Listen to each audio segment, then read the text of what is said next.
ওহো গাইস, আমি না আমি যে পেনটা দিয়ে লিখি ওটা আমি আমার রুমে রেখে আসছি। আমি একটু নিয়ে আসি, দাঁড়াও। আরে ভাই কে তো জ্বালা। গাইস একটা মিনিট নিয়ে আসতেছি।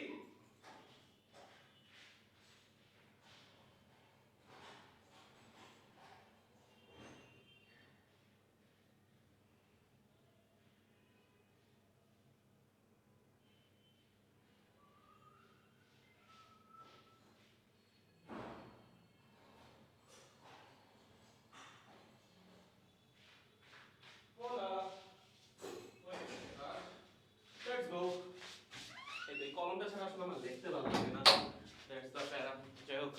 হ্যালো গাইস, কি অবস্থা সবার? কেমন আছো তোমরা সবাই? আশা করি সবাই অনেক বেশি ভালো আছো এবং তোমাদের দোয়ায় আমিও আছি মোটামুটি ঠিকঠাক। সবাইকে চলতরিতের দ্বিতীয় লেকচারে স্বাগতম। আজকে আমরা চলতরিতের আরও একটু ভিতরে প্রবেশ করব। লাস্ট দিন আমরা বেশ কিছু বেসিক ফান্ডামেন্টাল জিনিসপাতি নিয়ে কথা বলছি। আজকেও একটু ফান্ডামেন্টাল আলোচনা হবে, এরপর থেকে সব ইমপ্লিমেন্টেশন, বুঝছো? মানে প্রথম দুইটা লেকচার হচ্ছে একটু ফান্ডামেন্টাল আলোচনা, একটু বেসিক আলোচনা, যেগুলো নর্মালি বইয়ে খুব বেশি ডিটেলসে লেখা থাকে না, বাট আমাদের মধ্যে একটা জানার আগ্রহ থেকে যায়। সো সেই জিনিসগুলো তোমাদের জানার যে আগ্রহ, সেই আগ্রহ মেটানোর জন্যই হচ্ছে এই ফান্ডামেন্টাল ক্লাসগুলা। সো গতকালের লেকচারটাও কিছুটা ফান্ডামেন্টাল গেছে, যদিও আমরা কিছু ম্যাথ করছি। আজকের লেকচারটাও কিছুটা ফান্ডামেন্টাল যাবে, কিছুটা ফান্ডামেন্টাল বা বেসিক আলোচনা করব, এবং তার পাশাপাশি আমরা ম্যাথ করব। এবং এই ফান্ডামেন্টাল আলোচনা থেকেই দেখবা তোমাদের বইয়ের একটা ইম্পর্টেন্ট সূত্র, তারণবেগের যে সূত্রটা, সেটা বের হয়ে আসবে।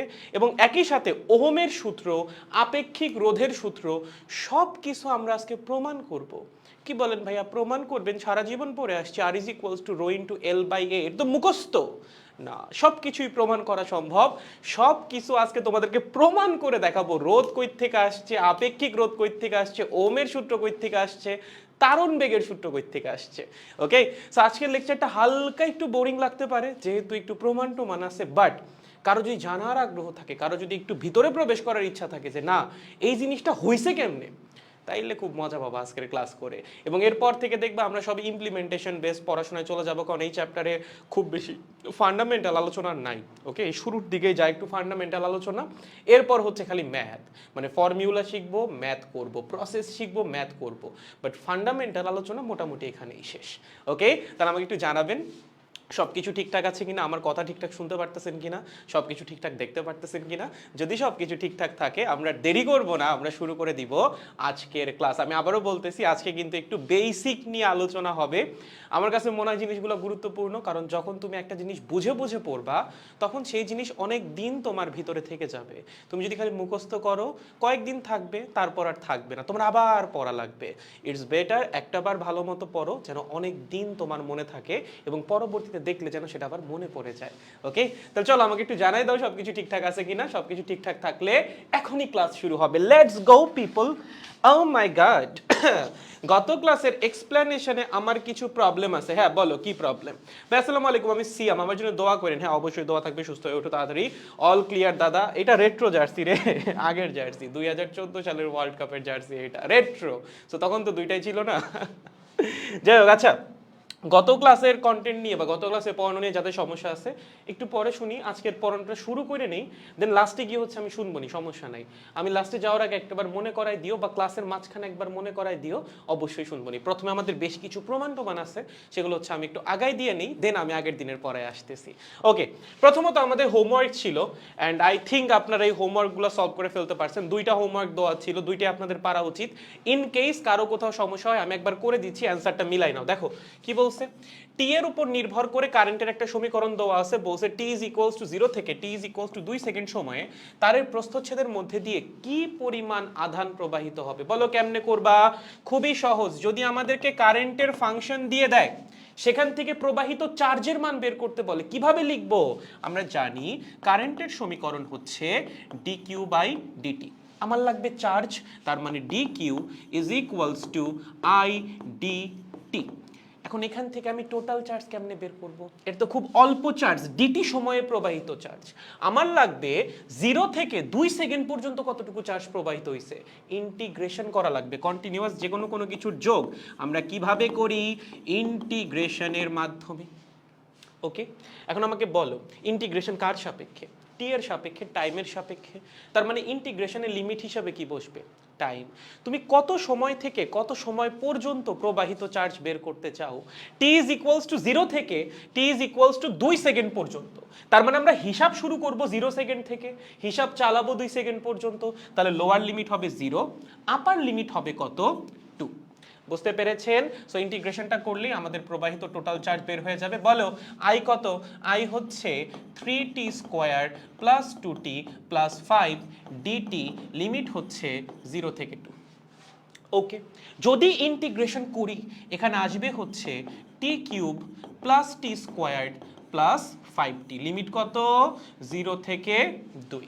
এখন কাজ কি? লিমিট বসানো। প্রথমে আপার লিমিট, তারপর মাইনাস দিয়ে লোয়ার লিমিট। এখানে লোয়ার লিমিট বসানোর দরকারই নাই, কারণ টি এর মান 0 বসাইলে এই সব ভ্যালু কত হয়ে যাবে? 0 হয়ে যাবে। সেক্ষেত্রে বসানোও যা, না বসানোও তাই। আমরা একটু আপার লিমিটটা বসাই দেই। তাহলে 2 কিউব প্লাস 2 স্কোয়ার প্লাস হচ্ছে 10, 5 দুগুণে 10, এখানে 8, এখানে 4, 12 আর 10 হচ্ছে 22। তার মানে 22 কুলম চার্জ ফ্লো করবে। ঠিক আছে, গ দিনের যে প্রথম হোমওয়ার্কটা ছিল সেটার অ্যান্সার কত আসবে?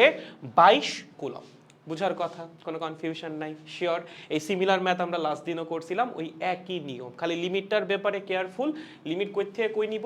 যেখান থেকে অবজারভেশন শুরু করছি সেটা হবে লোয়ার লিমিট, যেখানে গিয়ে অবজারভেশন শেষ করছি বা যেই সময়ে গিয়ে অবজারভেশন শেষ করছি সেটা হবে হচ্ছে আপার লিমিট। ওকে, সিমিলার একটা ম্যাথ ছিল, আর একটা ম্যাথ হোমওয়ার্কে ছিল। তোমাকে দিয়ে দিয়েছে কারেন্টের সমীকরণ, দিয়ে প্রশ্ন করছে 0 থেকে 1 সেকেন্ড পর্যন্ত কতটুকু তড়িৎ আধান প্রবাহিত হয়। কেমনে করবা? সেম প্রসেস ভাই। বলো ডেল কিউ কত হবে? ডেল কিউ বা প্রবাহিত চার্জ হবে ইন্টিগ্রেশন আই ডিটি। ভাইয়া লিমিট কি হবে? লিমিট জানি না ভাইয়া। এই জানো না মানে? তোমাকে বলে দিছে 0 থেকে 1 সেকেন্ড পর্যন্ত কতটুকু চার্জ প্রবাহিত হয়। তার মানে হিসাব শুরু করবা তুমি 0 থেকে, হিসাব চালাবা কোন পর্যন্ত? 1 সেকেন্ড পর্যন্ত। তার লোয়ার লিমিট হবে 0, আপার লিমিট হবে কত? 1। ভাইয়া আই কত? ওই যে আই এর সমীকরণ দিয়ে দিছে, কত রে? আই দিয়ে দিয়েছে 4 পাই সাইন পাই টি। ঠিক আছে, ডিটি লিমিট হচ্ছে 0 থেকে 1। ওকে, দেখো ইন্টিগ্রেশনে 4 পাই হচ্ছে কনস্ট্যান্ট, কনস্ট্যান্টকে ইন্টিগ্রেশনের বাইরে নিয়ে আসো। চলো 4 পাই বাইরে, ভিতরে আছে কি? সাইন পাই টি। যদি সাইন থিটাকে তুমি ইন্টিগ্রেশন করো আসবে হচ্ছে মাইনাস কস থিটা। কি বললাম? সাইন থিটার ইন্টিগ্রেশন হচ্ছে মাইনাস কস থিটা। যদি তুমি সাইন এম থিটাকে ইন্টিগ্রেট করো, যেখানে এম হচ্ছে একটা কনস্ট্যান্ট, এইটার ইন্টিগ্রেশন আসবে হচ্ছে minus cos M theta divided by M. Okay, দেখো এখানে আমাদের ভ্যারিয়েবল কে? টি। টি এর সাথে সাইনের ভিতরে কিন্তু একটা কনস্ট্যান্ট গুণ আকারে আছে, সেটা হচ্ছে পাই। সো যখন আমি ইন্টিগ্রেশনটা করব, ইন্টিগ্রেশনের রেজাল্টে মাইনাস কস পাই টি তো আসবে। যেহেতু ভিতরে একটা কনস্ট্যান্ট টার্ম ছিল, সেটা দিয়ে নিচে ভাগও হয়ে যাবে। এটা ইন্টিগ্রেশনের ফর্মুলা। ঠিক আছে, তো যারা ইন্টিগ্রেশন পড়ছো তাদের কাছে এই ফর্মুলা এমনিও ক্লিয়ার থাকা উচিত। ইন কেস যারা এখনো পড়ো নাই, যখন পড়বা তখন এমনিতেও ক্লিয়ার হয়ে যাবে। আপাতত এটা একটু মনে রাখতে পারো যে সাইন থিটার যদি ইন্টিগ্রেশন করো সেটা হবে মাইনাস কস থিটা। আর যদি তোমার সাইনের ভিতরে থিটার সাথে বা ভ্যারিয়েবলের সাথে একটা কনস্ট্যান্ট টার্ম গুণ আকারে থাকে, দেন ওই কনস্ট্যান্ট টার্ম দিয়ে তোমার ভাগ করে দেওয়া লাগবে ইন্টিগ্রেশনের পরে বা ইন্টিগ্রেশনের রেজাল্টে। ওকে, সো এখানে আমাদের ইন্টিগ্রেশন ছিল টি এর সাপেক্ষে এবং টি এর সাথে একটা কনস্ট্যান্ট টার্ম পাই গুণ আকারে ছিল। এর জন্য ইন্টিগ্রেশনের রেজাল্ট আসছে minus cos pi T divided by ওই কনস্ট্যান্ট পাই। ওকে, লিমিট কত হবে? 0 থেকে 1। কত হবে ভাইয়া? 0 থেকে 1 লিমিট বসায় দাও। তাহলে 4 পাই বা মাইনাসটাকে আমরা চাইলে বাইরেও নিয়ে আসতে পারি। তাহলে মাইনাস 4 পাই, এই পাইটাকেও বাইরে আনা যায়, এটাও কনস্ট্যান্ট, ডিভাইডেড বাই পাই। ভিতরে কি আছে? ভিতরে আছে কস পাই টি। ভাইয়া প্রথমে কি বসাবো? আপার লিমিট, তার মানে টি এর ভ্যালু বসাবো 1। তাহলে টি এর ভ্যালু যদি 1 বসাই, ভিতরে কি আসবে? কস পাই। ওকে, মাইনাস দিয়ে লোয়ার লিমিট। ভাইয়া লোয়ার লিমিট তো 0, বসাও টি এর মান যদি 0 বসাও কি আসবে বলো? কস 0। ঠিক আছে ভাইয়া, কস পাই এর মান কত? -1। ভাইয়া কস 0 এর মান কত?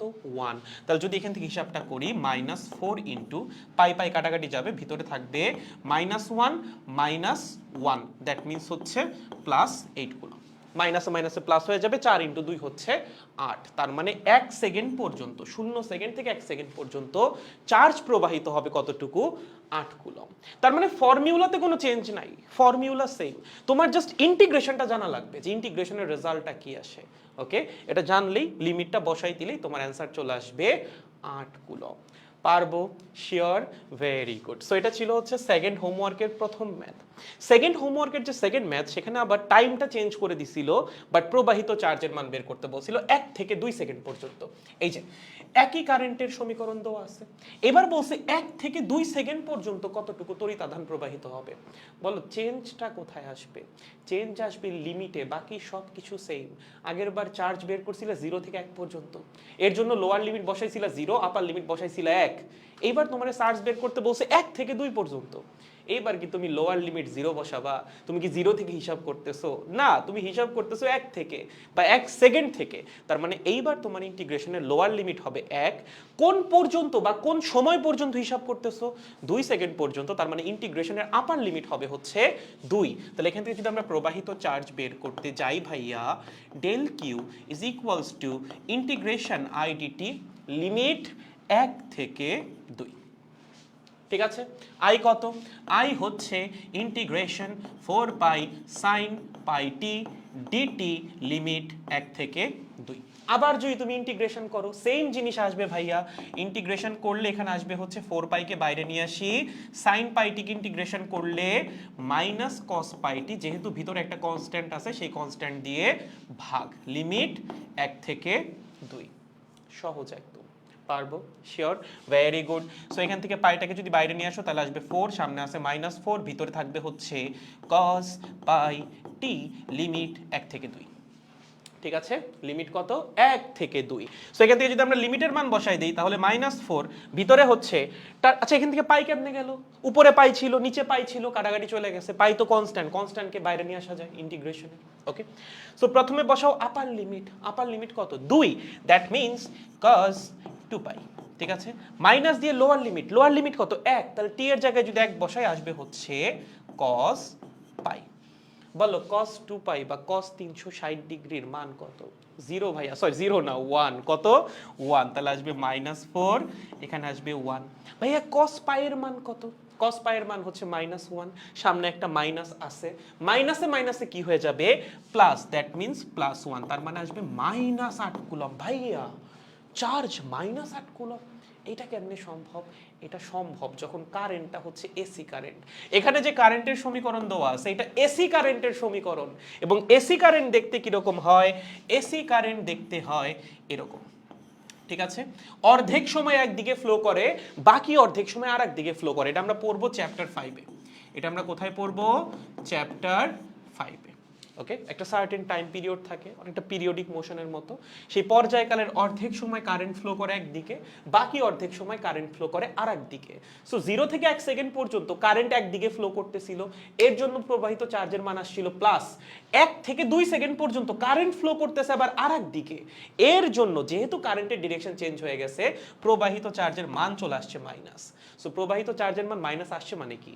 আগের বার যেদিকে কারেন্টটা ফ্লো করতেছিল, এবার কারেন্টটা তার উল্টা দিকে ফ্লো করতেছে। বুঝছেন?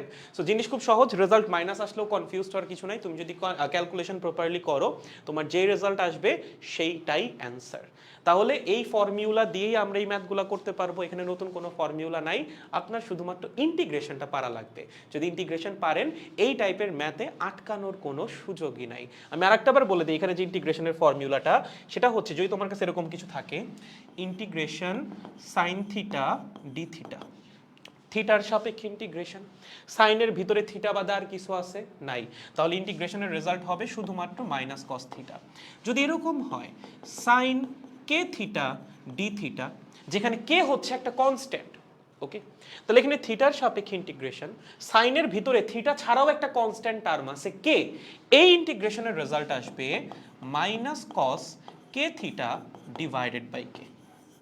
ওকে, সো এই ফর্মুলাটা একটু মাথায় রাখা লাগবে ইন্টিগ্রেশনের, কারণ এই টাইপের ফাংশন বা সাইন ফাংশন, কস ফাংশন আমাদের অহরহ ফেস করা লাগবে যখন আমরা এসি কারেন্ট নিয়ে পড়াশোনা করতে যাব।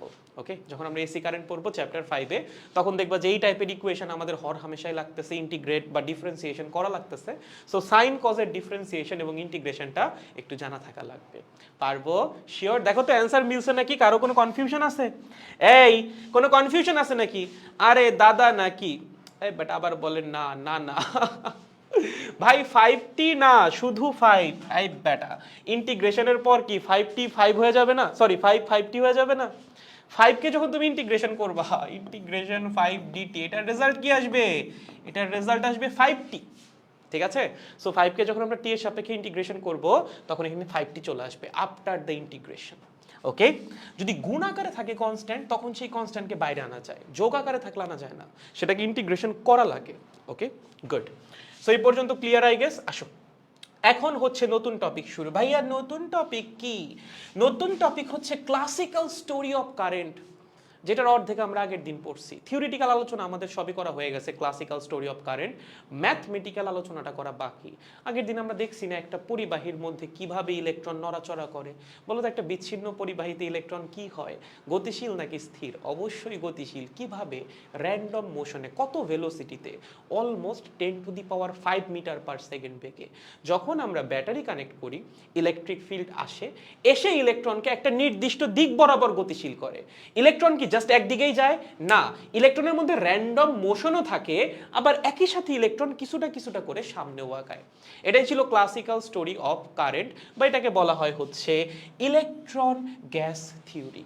প্রশ্ন হচ্ছে ভাই এটা কি ইলেকট্রন গ্যাস থিওরি কেন বলে? যদি তোমার মনে জানার আগ্রহ জাগে, স্পেশালি যারা ত্রিপলি পড়তে আসবা, তাদের এটা পড়তেই হবে। ঠিক আছে, তুমি ত্রিপলি যদি পড়তে যাও, যেই ভার্সিটিতেই পড়ো না কেন, এই সব জিনিস তোমার আসলে পড়াই লাগবে। খুবই ফান্ডামেন্টাল আলোচনা, যে কারেন্টের হিস্ট্রি আসলে কই থেকে আসছে। চিন্তা করে দেখো, আমরা দুইটা কেস নিয়ে পড়াশোনা করছিলাম। একটা ছিল বিচ্ছিন্ন পরিবাহীর জন্য। কিসের জন্য? বিচ্ছিন্ন। হ্যাঁ, এটা ধরো একটা বিচ্ছিন্ন পরিবাহী। এই বিচ্ছিন্ন পরিবাহীর মধ্যে প্রচুর পরিমাণ মুক্ত ইলেকট্রন আছে। কি আছে? প্রচুর পরিমাণ মুক্ত ইলেকট্রন। এরা কি স্থির? না, এরা স্থির না। এরা কি? এরা র্যান্ডম মোশনে গতিশীল। ভাইয়া র্যান্ডম মোশনে এদের স্পিড কত? এদের স্পিড হচ্ছে অ্যারাউন্ড 10⁵ মিটার পার সেকেন্ড। এই স্পিড তারা কই থেকে পাইছিল? পড়ছিলাম লাস্ট ক্লাসে, থার্মাল এনার্জি থেকে। কই থেকে পাইছিল রে এটা? এটা পাইছিল হচ্ছে থার্মাল এনার্জি থেকে। তাইলে ভাইয়া একটা বিচ্ছিন্ন পরিবাহীর মধ্যে যদি ইলেকট্রন এমনিতেই গতিশীল হয়, তাহলে তো আমি এমনিতেই কারেন্ট পাওয়া উচিত, ব্যাটারির তো দরকারই নাই। না, ইলেকট্রন গতিশীল, বাট ওর কোনো নেট মোশন নাই, ওর নেট ভেলোসিটি হচ্ছে 0। কিভাবে ভাইয়া? ধরো এখানে একটা ইলেকট্রন আছে, এখানে আছে হচ্ছে আমাদের অন্যান্য পরমাণু বা অন্যান্য কার্নেলস। যেগুলো কার্নেল যেন কি ছিল? কার্নেল ছিল হচ্ছে ধনাত্মক আয়ন। যেই পরমাণু ইলেকট্রন হারাই ফেলছে, তার একটা ইলেকট্রনের প্রতি আসক্তি আছে। সো অন্য পরমাণু আছে, কার্নেল আছে, অন্য ইলেকট্রন আছে, আরো বহুত কিছু আছে। সো আমাদের ইলেকট্রন কি করলো? এই ইলেকট্রন প্রথমে র্যান্ডম মোশনে গেল এই দিকে, গিয়ে এখানে পরমাণুর সাথে একটা ধাক্কা খাইলো, খেয়ে গেল এই দিকে, গিয়ে আর একটা ধাক্কা খাইলো, খেয়ে আসলো এই দিকে, আরো একটা ধাক্কা খাইলো, খেয়ে আসলো এখানে, আরো একটা ধাক্কা খাইলো, আবার আসলো এখানে। ওকে, এভাবে সে জাস্ট টাট করে ঘুরতেছে, র্যান্ডমলি ঘুরতেছে, এবং আলটিমেটলি ওর কোনো স্মরণ হচ্ছে না, ওর নিট স্মরণ হয়ে যাবে হচ্ছে 0। সো একটা বিচ্ছিন্ন পরিবাহীতে ইলেকট্রন এভাবে র্যান্ডমলি চলাফেরা করতে থাকে, অন্য পরমাণু বা অন্যান্য ইলেকট্রনের সাথে বা অন্যান্য কার্নেলের সাথে কি হয়? সংঘর্ষে লিপ্ত হয়, এবং আলটিমেটলি ওর কোনো নিট স্মরণ হয় না। ঠিক আছে, নিট স্মরণ নাই। ওকে, এই যে সেখান থেকে এখানে যাচ্ছে, এখান থেকে এখানে আসতেছে, কত বেগে আসতেছে? এইটা হচ্ছে 10⁵ মিটার পার সেকেন্ড। এই যে সেখান থেকে এখানে গেল, সে গেল অলমোস্ট 10⁵ মিটার পার সেকেন্ড বেগে। এখান থেকে এখানে আসলো অলমোস্ট 10⁵ মিটার পার সেকেন্ড বেগে, অনেক হাই ভেলোসিটিতে। ওকে, চোখের পলকে এখান থেকে এখানে যাবে, এখান থেকে এখানে, এখান থেকে এখানে, এবার ছোটাছুটি করতে থাকবে, বাট আলটিমেটলি কারেন্ট জেনারেট করতে পারবে না, কারণ ইলেকট্রনের মধ্যে কোনো নিট মোশন তৈরি হবে না। দেখা যাবে সে ঘুরে ফিরে আবার একই জায়গাতেই ফিরে আসতেছে।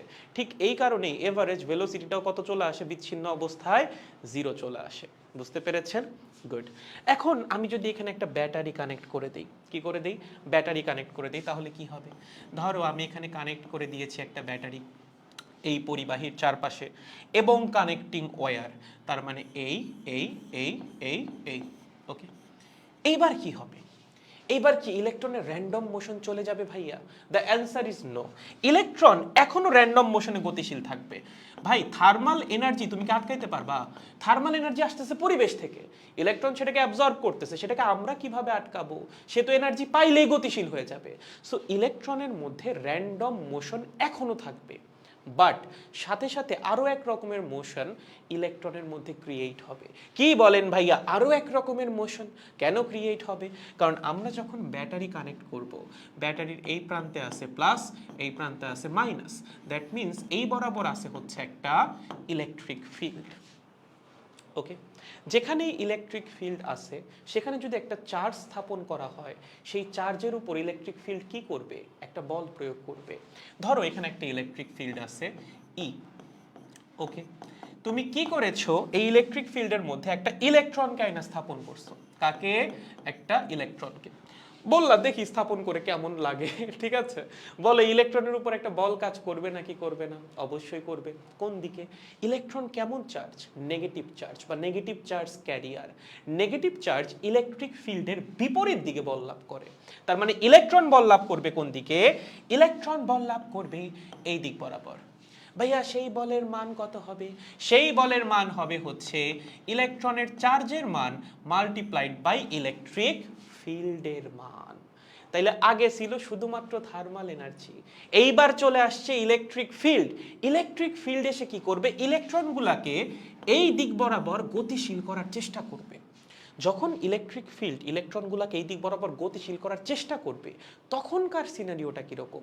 তখনকার সিনারিওটা যদি তুমি একটু খেয়াল করো, ধরো ইলেকট্রন প্রথমে ছিল এখানে, ওকে।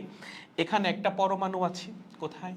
এখানে, এখানে আছে, এখানে আছে, এখানে আছে, এখানে আছে, ওকে। এখন ইলেকট্রনকে ইলেকট্রিক ফিল্ড চাবে এই দিকে নিয়ে যাইতে, বাট ইলেকট্রনের বেগ তো অনেক, তার কাছে ওই যে থার্মাল এনার্জিটা আছে, সেইটা নিয়ে সে এরকম একটা ভেলোসিটিতে বা থার্মাল ভেলোসিটিতে গতিশীল হবে।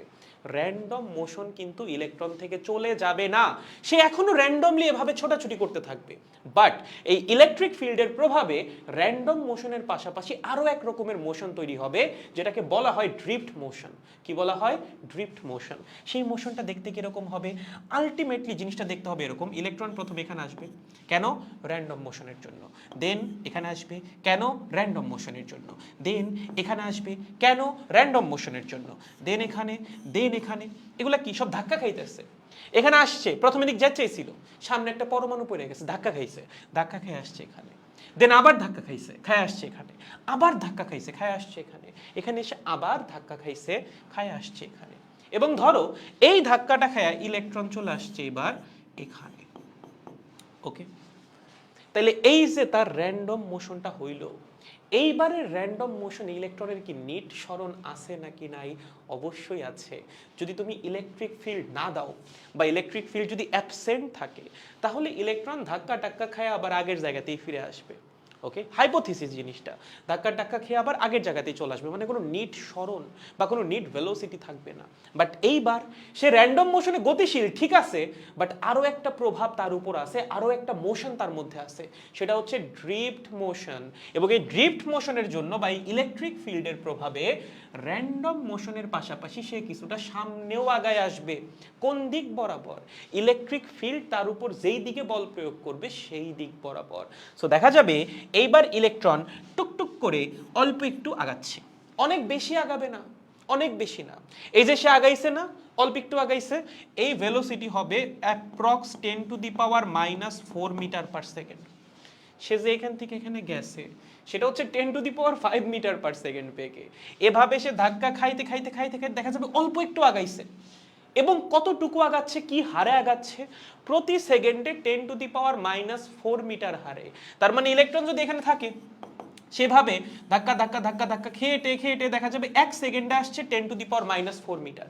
আবার বিভিন্ন রকম ধাক্কা টাক্কা খেয়ে আবার এখানে আসছে আরো 1 সেকেন্ডে 10⁻⁴ মিটার। এভাবে ইলেকট্রন একটু একটু করে এই দিক বরাবর আগাইতে থাকবে। কোন দিক বরাবর? ইলেকট্রিক ফিল্ড তার উপর যেই দিক বরাবর বল প্রয়োগ করবে সেই দিক বরাবর।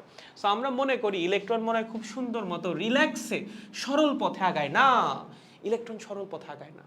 ইলেকট্রন এভাবে র্যান্ডম মোশনে গতিশীল হইতে হইতে অল্প অল্প করে সামনে আগায়, এবং যেই গড় বেগ নিয়ে ইলেকট্রনটা সামনে আগায় সেটাকেই বলা হয় ইলেকট্রনের তারণ বেগ বা ড্রিফট ভেলোসিটি। এবং এই যে পুরো থিওরিটা, এই থিওরিটাকে বলা হয় হচ্ছে ইলেকট্রন গ্যাস থিওরি। কেন ইলেকট্রন গ্যাস বা কারেন্ট গ্যাস থিওরি বলা হয়? কারণ এখানে ইলেকট্রনকে কনসিডার করা হয় আদর্শ গ্যাসের পরমাণুর মতো। যারা আদর্শ গ্যাস চ্যাপ্টারটা পড়ছো তোমরা জানার কথা, আদর্শ গ্যাসের কণাও কিন্তু সেম মোশনে গতিশীল, র্যান্ডম মোশনে। সো আদর্শ গ্যাসের কণার মোশন ডিস্ট্রিবিউশন যেরকম, ইলেকট্রনের মোশন ডিস্ট্রিবিউশনও এই থিওরি অনুযায়ী একদম সিমিলার। এই কারণে এটাকে বলা হয় কারেন্ট গ্যাস থিওরি বা ইলেকট্রন গ্যাস থিওরি। এখানে আমরা ইলেকট্রনগুলোকে কনসিডার করি আদর্শ গ্যাসের কণার মতো। যদি কোনো ইলেকট্রিক ফিল্ড না থাকে সেভাবে র্যান্ডম মোশনে গতিশীল হয়ে আবার আগের জায়গাতেই ফিরে আসবে, কোনো নিট মোশন নাই। যদি ইলেকট্রিক ফিল্ড থাকে সে র্যান্ডম মোশনে গতিশীল হইতে হইতে আস্তে আস্তে সামনে আগায় যাবে। কোন দিক বরাবর? ইলেকট্রিক ফিল্ড যেই দিকে বল প্রয়োগ করবে সেই দিক বরাবর। মানে সহজ কথা, ব্যাটারির মাইনাস থেকে ব্যাটারির প্লাসের দিকে। বুঝতে পেরেছেন? এবং যেই বেগ নিয়ে সে সামনে আগাবে সেটাকেই বলা হয় তারণ বেগ বা ড্রিফট ভেলোসিটি। যেহেতু ড্রিফট মোশনের কারণে যে ভেলোসিটি ক্রিয়েট হয়েছে সেটাকে আমরা কি বলবো? Drift velocity. বাংলায় বলা হয় হচ্ছে তারণ বেগ। ক্লিয়ার? একদম সহজ। বুঝতে পেরেছো? তাহলে ইলেকট্রন কিন্তু একটু একটু করে সামনে আগাচ্ছে, তাই না? একদম আস্তে আস্তে। যেই বেগে ইলেকট্রন সামনে আগাবে বা যেই গড় বেগে ইলেকট্রন সামনে আগাবে, লেখো, যেই গড় বেগে ইলেকট্রন সামনে আগাবে, ওকে, সেটাকেই কি বলা হয়? সেটাকেই বলা হয় হচ্ছে ড্রিফট ভেলোসিটি বা তারণ বেগ।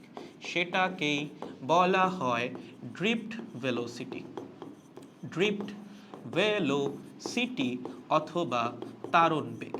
ওকে, এখন কথা হচ্ছে ভাইয়া কত বেগে আগাবে, সেই বেগের মান কেমনে বের করব? দেখবা তোমাদের বইয়ে একটা সমীকরণ লেখা আছে, যেটা মেইন সমীকরণ সেটা আবার তোমাদের বইয়ে লেখা নাই। তোমাদের বইয়ে দেওয়া আছে হচ্ছে এইটা, I is equals to NAVQ। ঠিক আছে, এটা হচ্ছে ড্রিফট ভেলোসিটি আর কারেন্টের মধ্যে সম্পর্ক। ড্রিফট ভেলোসিটির যে মেইন সমীকরণ সেটাই তোমাদের বইয়ে দেওয়া নাই, পোলাপান বুঝবে কেমনে? যাই হোক, আমি তোমাদের একটু দেখাই ড্রিফট ভেলোসিটির মেইন সমীকরণটা কিরকম। সো আমরা এখন যেটা করব, ইলেকট্রনের যে ভেলোসিটি বা যে এভারেজ ভেলোসিটি যেটা নিয়ে সে সামনের দিকে আগায়, সেই ভেলোসিটির এক্সপ্রেশনটা বের করব। কিভাবে ভাইয়া? আসো, চলো।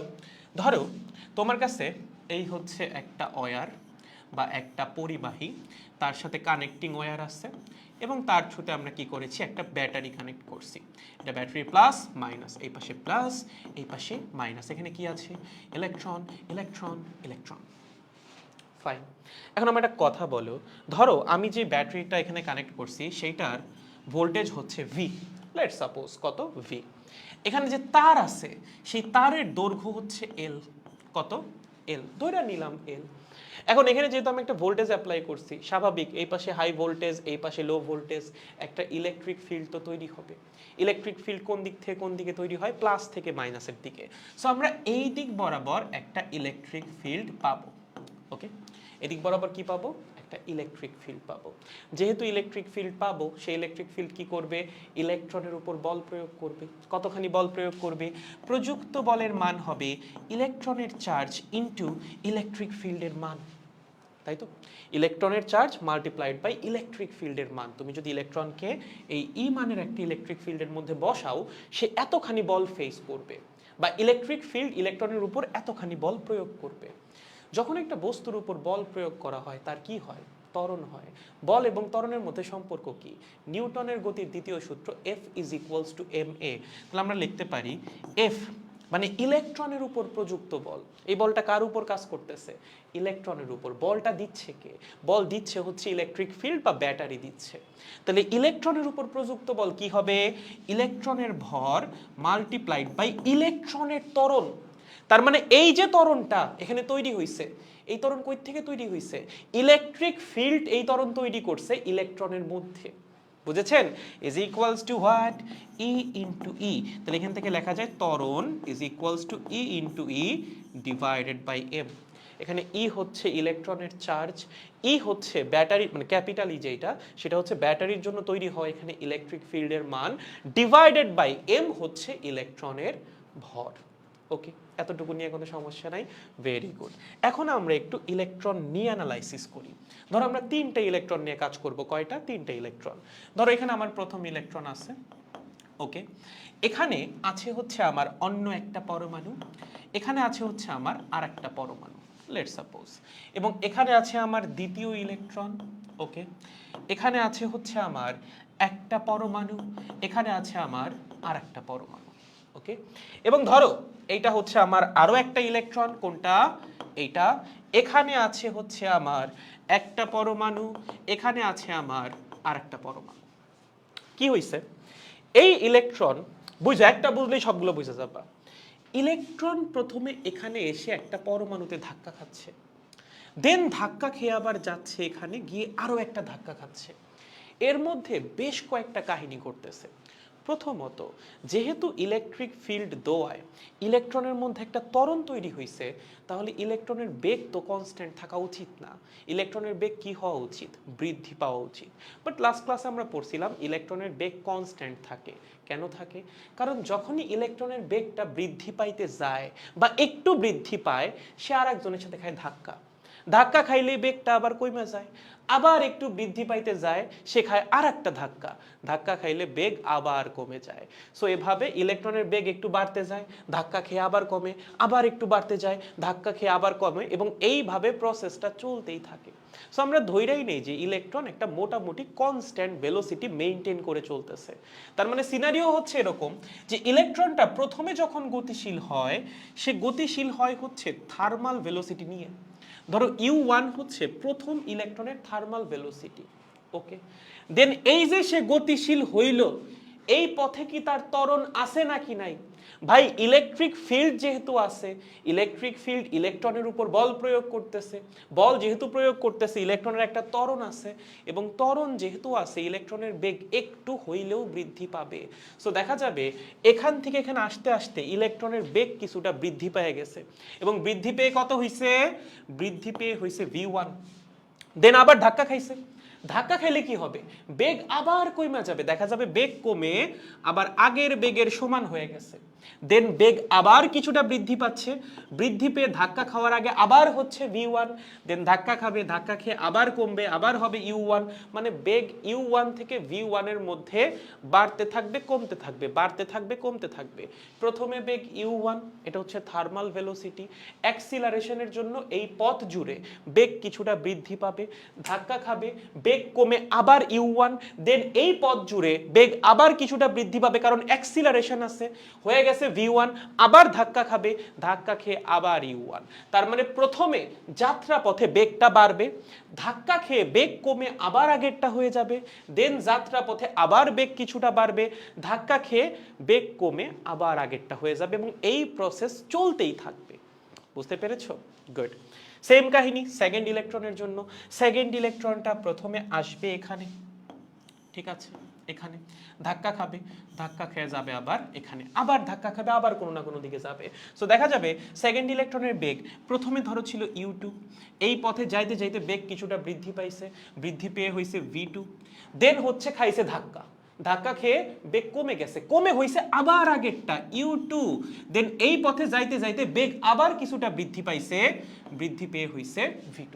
দেন আবার ধাক্কা, আবার বেগ কমবে, কমে হবে u2, আবার বেগ বাড়বে হবে v2, আবার ধাক্কা খাবে, আবার বেগ কমে হবে u2। মানে এভাবে বেগ একবার কমবে একবার বাড়বে। বেগ বাড়বে কখন? যখন সে গতিশীল হবে। বেগ কমবে কখন? যখন সে ধাক্কা খাবে। বুঝছেন? খুবই সহজ। 3 নাম্বার ইলেকট্রন সেম কাহিনী হবে। 3 নাম্বার ইলেকট্রনও দেখা যাবে আসছে এই বরাবর, খাইছে ধাক্কা, গেছে এই বরাবর, আবার খাইছে ধাক্কা। সো সে যখন প্রথমে গতিশীল হচ্ছে, সে গতিশীল হচ্ছে তার থার্মাল ভেলোসিটি u3 নিয়ে। ওকে, দেন আস্তে আস্তে বেগ কিছুটা বাড়তেছে, বৃদ্ধি পেয়ে হচ্ছে v3, ধাক্কা খাচ্ছে, ধাক্কা খেয়ে আবার কমে যাচ্ছে, হচ্ছে u3, আবার বাড়তেছে, বেড়ে হচ্ছে v3, ধাক্কা খাচ্ছে, আবার হচ্ছে u3, আবার বাড়বে v3, আবার ধাক্কা খাবে, কমে আবার u3, আবার বাড়বে v3। বাড়তেছে কেন? অ্যাক্সিলারেশনের জন্য। কমতেছে কেন? ধাক্কা খাওয়ার জন্য, বাধা দিচ্ছে। এখন তোমার মনে এখানে একটা প্রশ্ন জাগতে পারে যে ভাইয়া, ধাক্কা খেয়ে বেগ যে একদম আগেরটাই হবে, এটার গ্যারান্টি কি? গ্যারান্টি নাই, ধৈর্য নেওয়া হয়। ঠিক আছে, এই সূত্র প্রমাণ করার জন্য এটা ধৈর্য নেওয়া হয় যে ধাক্কা খাওয়ার পর বেগ একদম আগেরটা হয়ে যাবে, দেন বৃদ্ধি পেয়ে আবার v1 হবে, আবার ধাক্কা খাবে, আবার আগেরটা হয়ে যাবে u1, দেন বৃদ্ধি পেয়ে আবার v1। এটা সূত্রের প্রমাণের জন্য আমরা ধরেই নিই। ঠিক আছে, সহজ একদম, গুড। সো এই হচ্ছে মোটামুটি আমাদের 3টা ইলেকট্রনের সিনারিও। এখন এই পরিবাহীর মধ্যে ইলেকট্রন তো 3টা না, ইলেকট্রন আছে অজস্র, অসংখ্য, কোটি কোটি ইলেকট্রন। তাহলে সবার জন্যই কি অলমোস্ট সেম সিনারিওই হবে না? সবার জন্য দেখা যাবে অলমোস্ট সেম একটা সিনারিও দাঁড় হয়ে যাচ্ছে। তাইলে ভাইয়া এই বেগের মানগুলো আমরা কেমনে বের করব? বেগের মান বের করা খুব সহজ। তুমি আদি বেগ জানো, তুমি শেষ বেগ জানো, বা শেষ বেগের মান তুমি বের করবা, তুমি ত্বরণ জানো। সামহাও যদি এখান থেকে এখানে ইলেকট্রনের আসতে কতটুকু সময় লাগতেছে সেইটা জানতে পারো, তাহলেই কিন্তু কাজ শেষ। এবং এই টাইমটাকে বলা হয় হচ্ছে রিল্যাক্সেশন টাইম। লেখো, কি বলা হয়? Relaxation time. এবং এটাকে প্রকাশ করা হয় টাউ দ্বারা। ওকে, বাই যে এখান থেকে এখানে যে প্রয়োজনীয় সময়টা, এই টাইমটাকেও বলা হয় relaxation time. So relaxation time জিনিসটা কি? ইলেকট্রন পরপর দুইটা ধাক্কা খাওয়ার মাঝখানে বা মধ্যবর্তী যে সময়টা, সেটাকে আমরা বলি রিল্যাক্সেশন টাইম, যেখানে ইলেকট্রনটা রিল্যাক্স করতেছে, কোনো ধাক্কা খাচ্ছে না। সেখানে একটা ধাক্কা খাইছে, তারপর আবার ধাক্কা খাইছে এখানে আইসা। তাহলে ধরো t ইজ ইকুয়ালস টু 0 সেকেন্ডে সে যাত্রা শুরু করছিল। ওকে, t ইজ ইকুয়ালস টু 2 মিলি সেকেন্ডে সে এসে ধাক্কা খাইছে, দেন 4 মিলি সেকেন্ডে আবার ধাক্কা খাইছে। তাহলে রিল্যাক্সেশন টাইম কত? প্রথম ধাক্কা খাওয়ার আগে সময় গেছে 2 মিলি সেকেন্ড, আবার সেকেন্ড ধাক্কা খাওয়ার আগেও সময় গেছে 2 মিলি সেকেন্ড। তার মানে রিল্যাক্সেশন টাইম হচ্ছে 2 মিলি সেকেন্ড। মানে সহজ কথা, ইলেকট্রনের পরপর দুইটা ধাক্কার মধ্যবর্তী যে সময়, সেটাকেই আমরা কি বলবো? Relaxation time. ওকে, তাহলে ধরেন আমাদের যে প্রথম ইলেকট্রন, তার রিল্যাক্সেশন টাইম হচ্ছে টাউ 1। সেকেন্ড যে ইলেকট্রন, তার রিল্যাক্সেশন টাইম হচ্ছে টাউ 2। থার্ড যে ইলেকট্রন, তার রিল্যাক্সেশন টাইম হচ্ছে টাউ 3। হোয়াট ডাজ ইট মিন? মানে হচ্ছে প্রথমে তার বেগ ছিল u1, ধাক্কা খাওয়ার আগ পর্যন্ত তার বেগ বৃদ্ধি পাইছে। কতটুকু সময় জুড়ে তার বেগ বৃদ্ধি পাইছে? ধাক্কা খাওয়ার আগে কতটুকু সময় অতিবাহিত হয়? রিল্যাক্সেশন টাইমের সমান পরিমাণ সময় অতিবাহিত হয়। লাইক ধরো একটা ইলেকট্রন এসে ধাক্কা খাইলো, ধাক্কা খেয়ে গেল এখানে, এখানে গিয়ে আবার ধাক্কা খাইলো।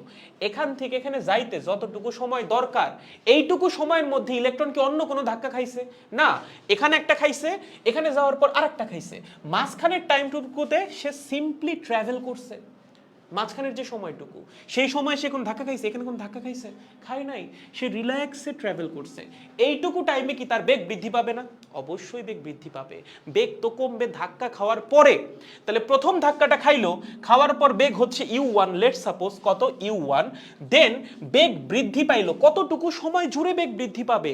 রিল্যাক্সেশন টাইমের সমান পরিমাণ সময় জুড়ে। কারণ রিল্যাক্সেশন টাইমটা শেষ হওয়ার পরেই সে খাবে আর একটা ধাক্কা, তখন তো আবার বেগ কমে যাবে। তাহলে বেগ যে u1 থেকে v1 হইল, তার জন্য প্রয়োজনীয় যে সময়টা, সেটাকেই আমরা বলবো হচ্ছে রিল্যাক্সেশন টাইম। দেন আবার এখানে ছিল u1, এখান থেকে v1 হইছে, তার জন্য যে প্রয়োজনীয় সময়টা, সেইটাও রিল্যাক্সেশন টাইম। এবং রিল্যাক্সেশন টাইমটা যখনই শেষ হবে, সে আরো একটা ধাক্কা খাবে, বেগ আবার কমবে, দেন বেগ আবার বৃদ্ধি পাবে, কারণ ত্বরণ হচ্ছে। তাহলে এই যে ত্বরণটা হইতেছে বা বেগটা বৃদ্ধি পাচ্ছে, কতটুকু সময় জুড়ে বৃদ্ধি পাচ্ছে? রিল্যাক্সেশন টাইমের সমান পরিমাণ সময় জুড়ে। তাহলে বলো, প্রথম ইলেকট্রনের জন্য আমি যদি শেষ বেগের ফর্মুলা লিখি, ফর্মুলা কি হওয়া উচিত? শেষ বেগ v1 ইজ ইকুয়ালস টু আদি বেগ প্লাস ত্বরণ ইন্টু রিল্যাক্সেশন টাইম। বা যতটুকু সময় জুড়ে বেগটা বৃদ্ধি পাইছে। বেগ যে u1 থেকে v1 হয়েছে তার জন্য প্রয়োজনীয় সময় কত? রিল্যাক্সেশন টাইমের সমান পরিমাণ সময়। ওকে ভাইয়া সেকেন্ড ইলেকট্রনের জন্য কি হবে? সেকেন্ডটার জন্য হবে v2 is equals two u2 plus a tau 2। ঠিক আছে ভাইয়া থার্ড ইলেকট্রনের জন্য কি হবে? v3 is equals two u3 plus a tau 3। ওকে সবার ত্বরণ সেম, কারণ সবগুলা ইলেকট্রনের ভর সেম, চার্জ সেম, সবাই একই ইলেকট্রিক ফিল্ডের মধ্যে আছে, তার জন্য সবার ত্বরণের মান সেম হবে। বাট এমন হইতেই পারে এক একজনের আদি বেগ এক এক রকম, এক একজনের শেষ বেগ এক এক রকম, এক একজনের রিল্যাক্সেশন টাইম এক এক রকম এক একটা ইলেকট্রনের, বাট ত্বরণ সবার সেম হবে। কারণ ত্বরণের ফর্মুলাটা দেখো ই ডিভাইডেড বাই এম, প্রত্যেকটা ইলেকট্রনের চার্জ সেম, ভর সেম এবং ইলেকট্রিক ফিল্ডের মানও সবার জন্য সেম। তার মানে প্রত্যেকটা ইলেকট্রনের অ্যাক্সিলারেশন বা ত্বরণ অবশ্যই কনস্ট্যান্ট। Okay good. তাহলে এইটা হচ্ছে প্রথম ইলেকট্রনটার শেষ বেগ, এটা হচ্ছে সেকেন্ড ইলেকট্রনটার শেষ বেগ, আর এটা হচ্ছে থার্ড ইলেকট্রনটার শেষ বেগ। তাহলে এনতম ইলেকট্রনের শেষ বেগ কত হবে? ভাইয়া এনতম ইলেকট্রনের শেষ বেগ হবে vn is equals two un plus a tau n।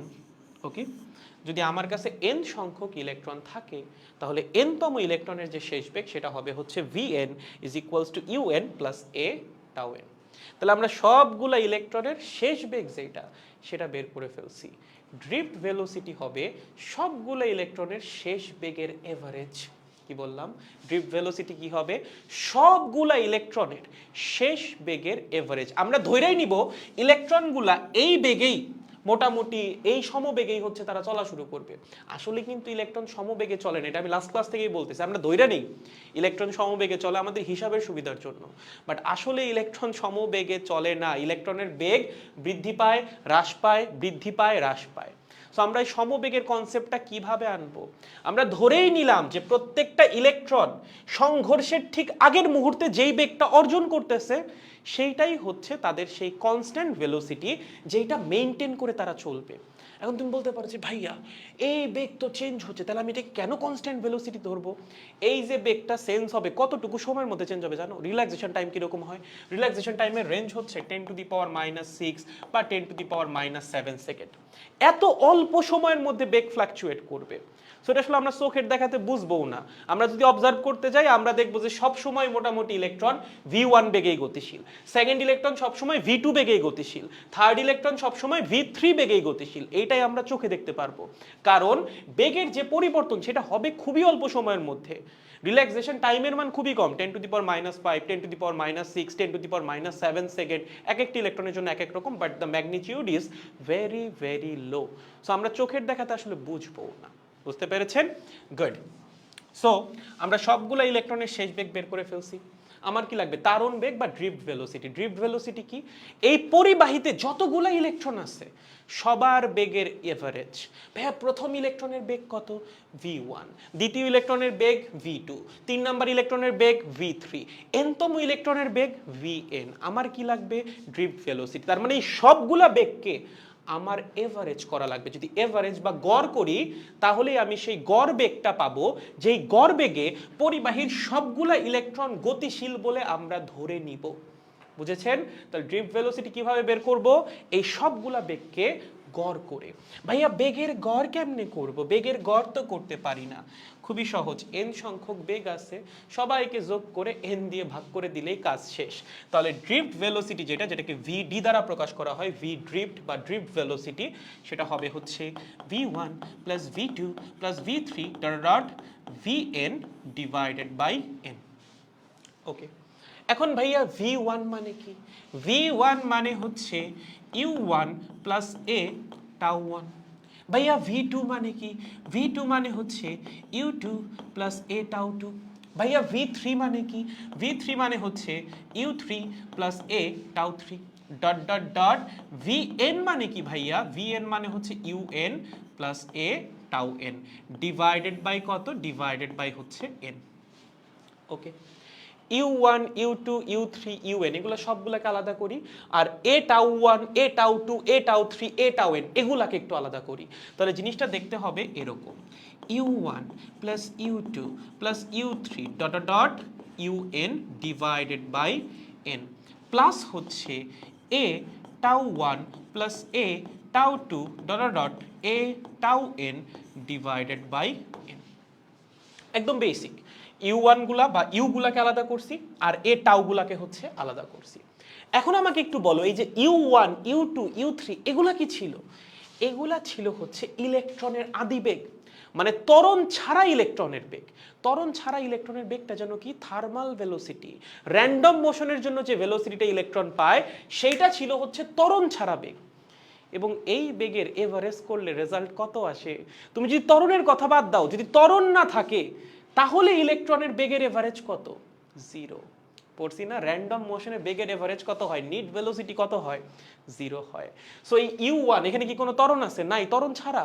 V ওয়ানে ত্বরণ আছে, ইউ ওয়ান থেকে ভি ওয়ানে যাওয়ার জন্য ত্বরণ লাগছে, বাট ইউ ওয়ান তো ত্বরণ ছাড়াই শুরুতেই ইলেকট্রনের কাছে ছিল আদিবেগ।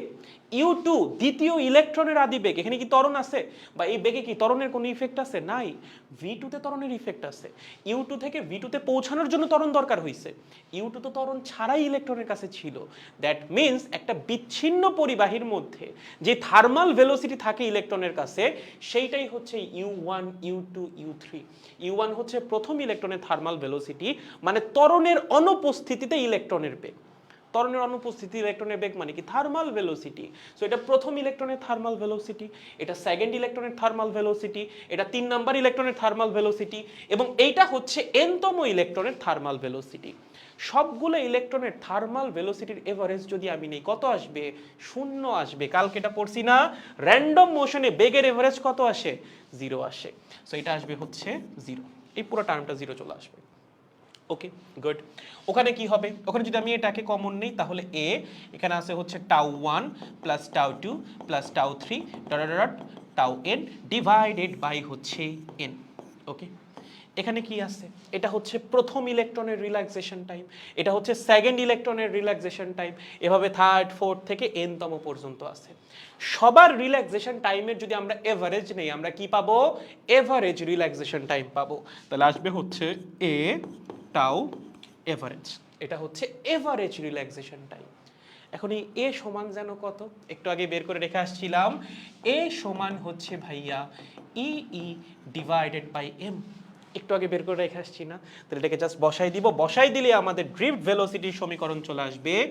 V drift is equals to A মানে হচ্ছে E E divided by M multiplied by tau average. এইটা হচ্ছে ড্রিফট ভেলোসিটির মেইন সমীকরণ, যেটা তোমাদের বইয়ে নাই। ঠিক আছে, এটা হচ্ছে কি ড্রিফট ভেলোসিটির একদম মেইন ফর্মুলা। বুঝছো? এই ফর্মুলাতে ই কি? ই হচ্ছে ইলেকট্রনের চার্জ। ক্যাপিটাল ই কি? ক্যাপিটাল ই হচ্ছে ইলেকট্রিক ফিল্ড, যেটা ব্যাটারি লাগানোর জন্য তৈরি হয়েছে। এম হচ্ছে ইলেকট্রনের চার্জ, এবং টাউ এভারেজ হচ্ছে এভারেজ রিল্যাক্সেশন টাইম। এটা কি? Average relaxation time. ঠিক আছে, এভারেজ রিল্যাক্সেশন টাইম। এই প্রমাণ তোমার মুখস্থ রাখা লাগবে না, সমস্যা নেই। তুমি জাস্ট বুঝো জিনিসগুলো আসতেছে কই থেকে। প্রমাণ মুখস্থ করা লাগবে না, সমস্যা নেই, তুমি বুঝলেই আমি খুশি। ওকে, গুড। এখন তোমরা যখন চলতরিৎ চ্যাপ্টারটা পড়তে যাবা, দেখবা এই ই তুমি খুব বেশি জায়গায় দেখবা না। ই আসলে খুব বেশি জায়গায় নাই। ইলেকট্রিক ফিল্ড নিয়ে স্থির তড়িতে পড়াশোনা, চলতরিতে খুব বেশি নাই। চলতরিতে তুমি দেখবা হচ্ছে পরিবাহীর দুই প্রান্তের বিভব পার্থক্য বা ব্যাটারির ভোল্টেজ। তার মানে আমি যদি চলতরিৎ চ্যাপ্টারের ফর্মুলাগুলোর কথা চিন্তা করি, এই ইটাকে একটু সরানো দরকার। এর পরিবর্তে আনা দরকার হচ্ছে ভোল্টেজ। ই হচ্ছে প্রাবল্য বা ইলেকট্রিক ফিল্ডের মান। এই ইলেকট্রিক ফিল্ডের মানকে সরিয়ে বিভব কেমনে আনা যায়? মনে করে দেখো, বিভব এবং প্রাবল্যের মধ্যে একটা সম্পর্ক ছিল। কি সম্পর্ক ছিল? দেখেন, যারা ভুলে গেছেন বা যারা পড়ছিলেন না আগের চ্যাপ্টারটা, তাদের উদ্দেশ্যে আরেকটা বার একটু মনে করাই দিই, দুঃখিত গাইস। Batch flames. ওকে, সেটা হচ্ছে, ধরো তোমার কাছে একটা কনস্ট্যান্ট ইলেকট্রিক ফিল্ড আছে। যারা স্থির তড়িৎ পড়ছো তাদের এটা এমনি পারা উচিত, যারা পড়ো নাই তাদের একটু মাথায় রাখা লাগবে জিনিসটা। ঠিক আছে, ধরো কি আছে? একটা কনস্ট্যান্ট ইলেকট্রিক ফিল্ড। ইলেকট্রিক ফিল্ডের মান হচ্ছে কনস্ট্যান্ট। যদি কনস্ট্যান্ট হয়, তোমাকে বলছে এই পয়েন্ট হচ্ছে এ পয়েন্ট, এই পয়েন্ট হচ্ছে বি পয়েন্ট, এই দুইটা পয়েন্টের বিভব পার্থক্য নির্ণয় করো। একটা কনস্ট্যান্ট ইলেকট্রিক ফিল্ডের মধ্যে তোমাকে দুইটা পয়েন্ট দিয়ে দিছে, দিয়ে বলছে এই দুইটা পয়েন্টের মধ্যে বিভব পার্থক্য নির্ণয় করো। বিভব পার্থক্য হবে del V is equals to electric ফিল্ডের মান মাল্টিপ্লাইড বাই এই দুইটা পয়েন্টের মধ্যবর্তী দূরত্ব, ঠিক আছে? এই হচ্ছে একটা কনস্ট্যান্ট ইলেকট্রিক ফিল্ডে দুইটা পয়েন্টের মধ্যে বিভব পার্থক্য আর ওই ইলেকট্রিক ফিল্ডের মধ্যে সম্পর্ক। ওকে, যে কোনো দুইটা পয়েন্টের বিভব পার্থক্য হবে ইলেকট্রিক ফিল্ডের মান, যেই ইলেকট্রিক ফিল্ডের মধ্যে এই দুইটা পয়েন্ট অবস্থিত, মাল্টিপ্লাইড বাই দুইটা পয়েন্টের মধ্যবর্তী দূরত্ব। ভাইয়া এই ফর্মুলা তো স্থির তড়িতে পড়ছিলাম, এখানে কি কাজে লাগবে? এখানেও কাজ আছে। দেখো আমরা যে পরিবাহীটা নিয়ে কাজ করতেছিলাম, এই আমাদের কন্ডাক্টর, তাই না? এই যে ইলেকট্রনের বেগ টেক বের করলা, ইলেকট্রন আছে কোথায়? ইলেকট্রন তো আছে পরিবাহীর মধ্যে। সো আমাদের কাজ কিন্তু আলটিমেটলি পরিবাহী নিয়েই। সো এটা হচ্ছে আমাদের কন্ডাক্টর বা পরিবাহী, এখানে ছিল হচ্ছে ব্যাটারি। ওকে, ধরো এই পরিবাহীর দুই প্রান্তের বিভব পার্থক্য হচ্ছে ভি। ওকে, পরিবাহীর দুই প্রান্তের বিভব পার্থক্য কত? ভি। পরিবাহীর দৈর্ঘ্য আমরা কত চিন্তা করছিলাম? পরিবাহীর দৈর্ঘ্য আমরা চিন্তা করছিলাম এল, এবং আমরা বলছিলাম এখানে যে ইলেকট্রিক ফিল্ড, সেই ইলেকট্রিক ফিল্ড হচ্ছে ই। ওকে, পরিবাহীর দুই প্রান্তের বিভব পার্থক্য মানে কি? মানে হচ্ছে এই পয়েন্ট এবং এই পয়েন্টের মধ্যে বিভব পার্থক্য। তাহলে বলো এটা কি ইলেকট্রিক ফিল্ডের ভিতরের পয়েন্ট নাকি বাইরের পয়েন্ট? অবশ্যই ভিতরের পয়েন্ট। একটা কনস্ট্যান্ট ইলেকট্রিক ফিল্ডের যে কোনো দুইটা পয়েন্টের বিভব পার্থক্য হবে ইলেকট্রিক ফিল্ডের মান মাল্টিপ্লাইড বাই দুইটা পয়েন্টের মধ্যবর্তী দূরত্ব। তাহলে এই যে কন্ডাক্টর বা পরিবাহী, তার দুই প্রান্তের বিভব পার্থক্য কত হবে? তার দুই প্রান্তের বিভব পার্থক্য হবে V is equals to electric ফিল্ডের মান মাল্টিপ্লাইড বাই তার দুই প্রান্তের মধ্যে দূরত্ব। তার দুই প্রান্তের মধ্যে দূরত্ব মানে কি? পরিবাহীর দৈর্ঘ্য, পরিবাহীর এক কোণা থেকে আরেক কোণা পর্যন্ত গেলে তুমি কি পাবা? পরিবাহীর লেন্থ বা দৈর্ঘ্য পাবা। তার মানে V হবে E ইন্টু L। তাহলে E কি হবে? E হবে হচ্ছে V ডিভাইডেড বাই L। ওকে ভাইয়া, এই ফর্মুলা কেন আনলাম? কারণ আমরা একটু আগে ড্রিফট ভেলোসিটির ফর্মুলা পড়ে আসছি। কোনটা? V drift is equals to what? বলো, ভি ড্রিফট সমান কত ছিল? ভি ড্রিফট সমান ছিল E divided by M into tau average. এই ই এর পরিবর্তে আমরা বসাই দিব ভি ডিভাইডেড বাই এল। যদি বসাই দেই তাহলে V drift is equals to E V divided by M into L into tau average. এই যে এইটা হচ্ছে একদম পারফেক্ট ফর্মুলা ড্রিফট ভেলোসিটির জন্য। ওকে, এইটা হচ্ছে বলতে পারো একদম পারফেক্ট ফর্মুলা। তোমার কোনো একটা পরিবাহীর মধ্যে দিয়ে ইলেকট্রনের তারণ বেগ যদি বের করতে বলে, দেন দিস ইজ দ্য ফর্মুলা। এখানে ই হচ্ছে কি? ইলেকট্রনের চার্জ। ভি হচ্ছে এই পরিবাহীর দুই প্রান্তের বিভব পার্থক্য বা ব্যাটারির ভোল্টেজ, যেটাই তুমি বলো না কেন। এম হচ্ছে ইলেকট্রনের ভর। এল হচ্ছে এই পরিবাহীর দৈর্ঘ্য, লেন্থ অফ দ্য কন্ডাক্টর। আর টাউ এভারেজ হচ্ছে এভারেজ রিল্যাক্সেশন টাইম। আর এই ড্রিফট ভেলোসিটিটা কত? ড্রিফট ভেলোসিটি হচ্ছে, বা ড্রিফট ভেলোসিটি মানে কি? মানে হচ্ছে এই পরিবাহীতে যতগুলা ইলেকট্রন আছে, সেই ইলেকট্রনগুলা এভারেজে কত গতিতে সামনের দিকে আগাচ্ছে। তারা কিন্তু শুধুমাত্র সামনের দিকে আগাচ্ছে না, আবারও বলতেছি, তারা কিন্তু শুধুমাত্র সামনে আগাবে না, তারা এভাবে র্যান্ডমলি সামনে আগাবে। র্যান্ডম মোশনে গতিশীল হইতে হইতে আস্তে আস্তে সামনে আগাবে। সো কত স্পিডে আগাবে বা কি হারে সামনে আগাবে সেইটা বের করার ফর্মুলা হচ্ছে এইটা।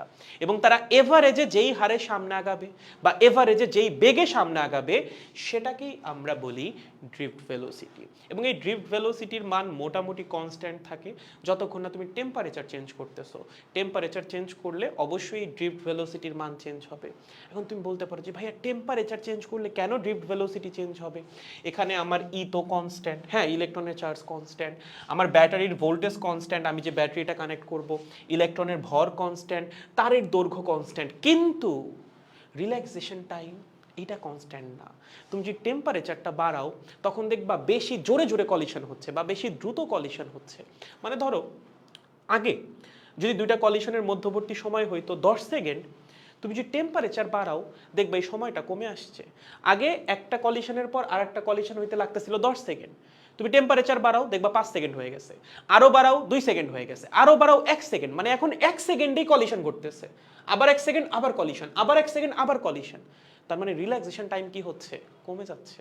ওকে, সো এই যেরকম হওয়ার একটা বড় সম্ভাবনা আছে। টেম্পারেচার চেঞ্জ করলে হচ্ছে ড্রিফট ভেলোসিটির মান চেঞ্জ হয়ে যায়, বাট এটা নিয়ে আমাদের পড়াশোনা নাই। আমাদের মোটামুটি ড্রিফট ভেলোসিটির সমীকরণটা জানলেই হচ্ছে, এবং এই জিনিসটা আসছে কই থেকে, জিনিসটা কি মিন করে এতটুকু জানলেই হচ্ছে। আই গেস এতটুকু বুঝতে পারছে। এখন এই ফর্মুলা আপনাদের বইয়ে নাই, ঠিক আছে, বাট এখান থেকে ম্যাথও যে আমাদের করা লাগবে এমনও না, বাট এই ফর্মুলা তোমার লাগবে হচ্ছে ওমের সূত্রটা প্রমাণ করার জন্য, এবং আপেক্ষিক রোধ যদি তুমি আসলেই বুঝতে চাও তার জন্য তোমার এই ফর্মুলা লাগবে। সো এই জিনিস আসলে আমাদের লাগতেছে না, বাট যেটা আমাদের লাগবে সেটা প্রমাণ করার জন্য আবার এটা লাগবে। সো এটা একটু মাথায় রাখো, একটু পরে আবার এটাকে নিয়ে আসতেছি। ওকে, গুড। তাহলে ভাইয়া এটা লাগতেছে না, আপনি আমাদের এটা কেন দেখাইলেন? আমাদের লাগবে কোনটা? আমাদের লাগবে হচ্ছে ড্রিফট ভেলোসিটির এই ফর্মুলা। এইটা আসলে ড্রিফট ভেলোসিটির ফর্মুলা না, এটা হচ্ছে ড্রিফট ভেলোসিটি এবং কারেন্টের মধ্যে সম্পর্ক। একটা তারের মধ্যে দিয়ে ইলেকট্রন গতিশীল, ইলেকট্রনের যে গড় বেগ সেটাকেই তুমি বলতেছো ড্রিফট ভেলোসিটি। তাই ইলেকট্রন যদি গতিশীল হয় অবশ্যই সেখানে কারেন্টের একটা প্রবাহ আছে। কারেন্টের প্রবাহ ছাড়া তো জীবনে আর ইলেকট্রন গতিশীল হইতো না, তাই না? সো কারেন্টের যেহেতু প্রবাহ আছে তার মানে এখানে কারেন্টের একটা মানও আছে। সেই কারেন্টের মান এবং ইলেকট্রনের বেগের মধ্যে যে সম্পর্ক সেইটা হচ্ছে এইটা। এটা কই থেকে আসছে দেখাচ্ছি। তার আগে তারণ বেগের সংজ্ঞাটা একবার এখানে লেখা আছে। কোন পরিবাহীর দুই প্রান্তে তড়িৎচালক বল প্রয়োগ করলে, এই তড়িৎচালক বলটা কে দিবে? এই বল প্রয়োগ করবে ব্যাটারি।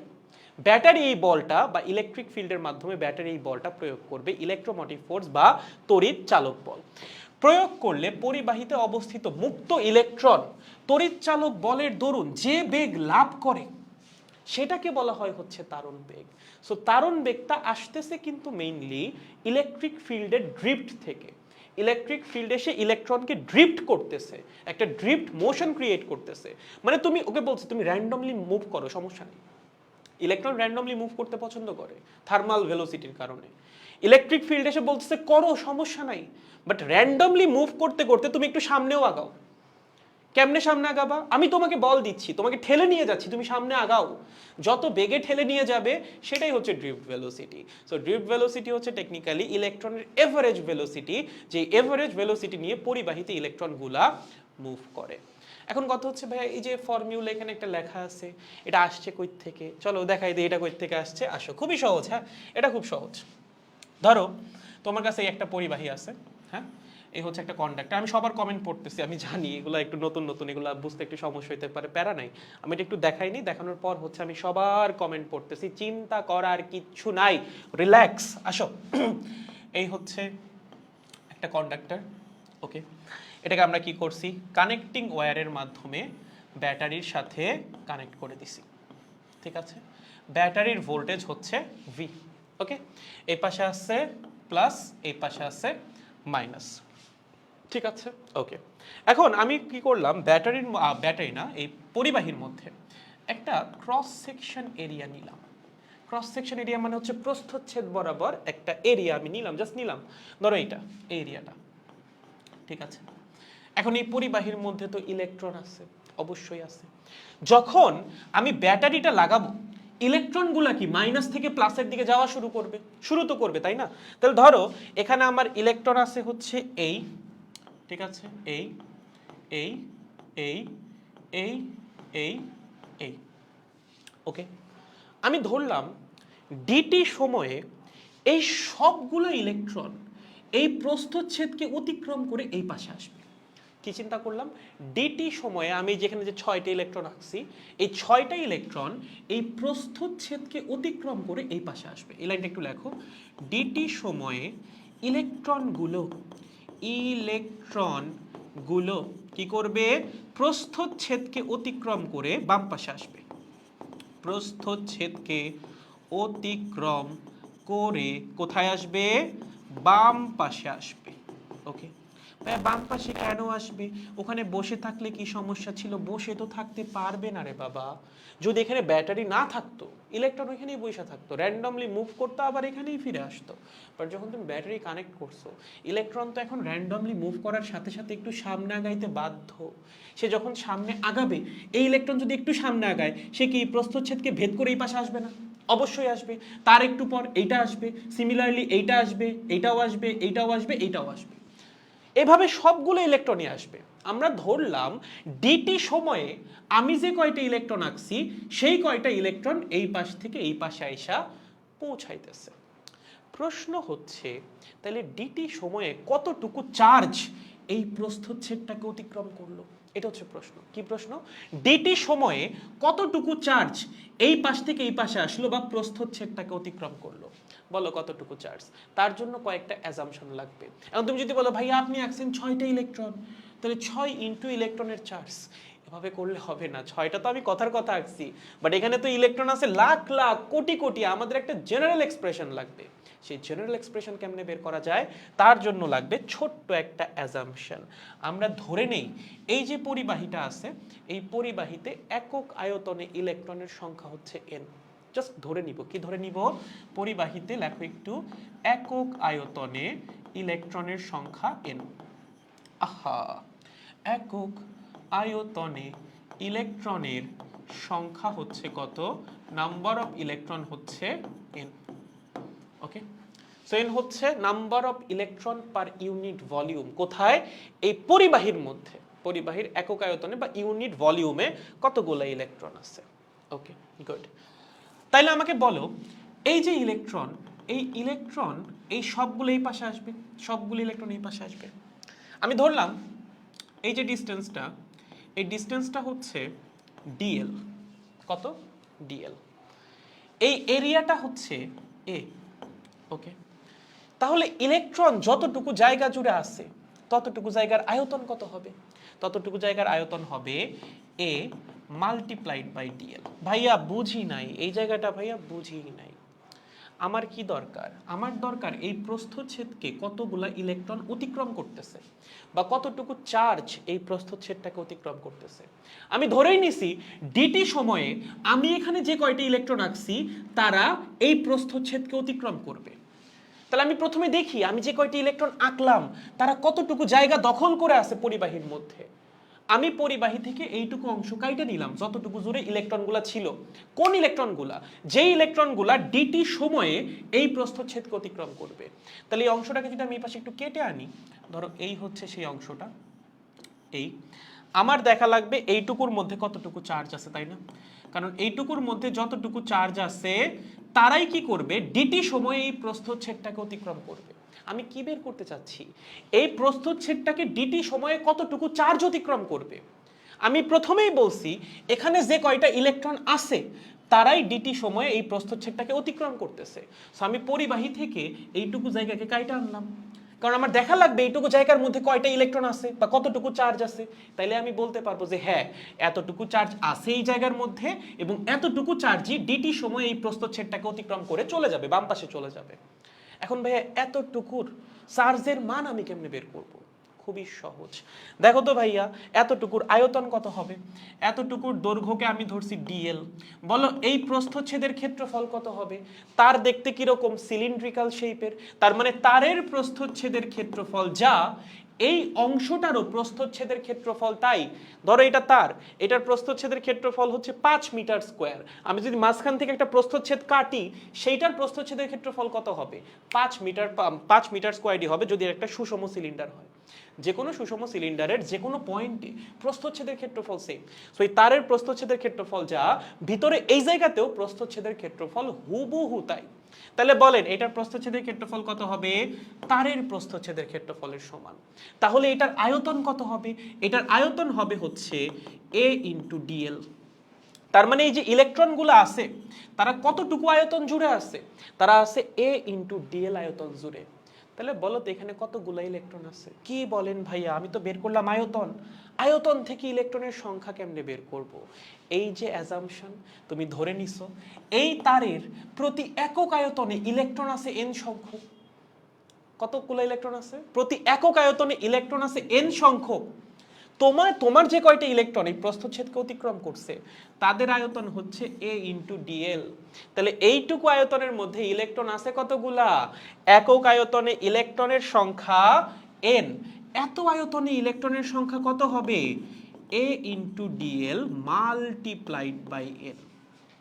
বুঝতে পেরেছেন? সো এইটা হচ্ছে ইলেকট্রনের সংখ্যা, যেই ইলেকট্রনগুলো এই প্রস্থচ্ছেদকে ডিটি সময়ে অতিক্রম করবে। তাহলে ভাইয়া কতটুকু চার্জ এই প্রস্থচ্ছেদকে অতিক্রম করবে ডিটি সময়ে? এতগুলা ইলেকট্রন যদি অতিক্রম করে, এক একটা ইলেকট্রনের চার্জ কত? 1.6 × 10⁻⁻19 কুলম। তাহলে এতগুলা ইলেকট্রনের চার্জ কত হবে? এতগুলা ইলেকট্রনের চার্জ ধরলাম ডিকিউ হবে ইলেকট্রনের সংখ্যা মাল্টিপ্লাইড বাই একটা ইলেকট্রনের চার্জ। বুঝেছেন? আমি আরেকটা বার পুরো জিনিসটাকে সামারি করি। প্রথমত আমরা ভিতর থেকে একটা প্রস্থচ্ছেদ কাইটা নিছি এবং আমরা দেখতে চাচ্ছি এই প্রস্থচ্ছেদের মধ্যে দিয়ে একটা নির্দিষ্ট সময়ে কতটুকু চার্জ ফ্লো করে।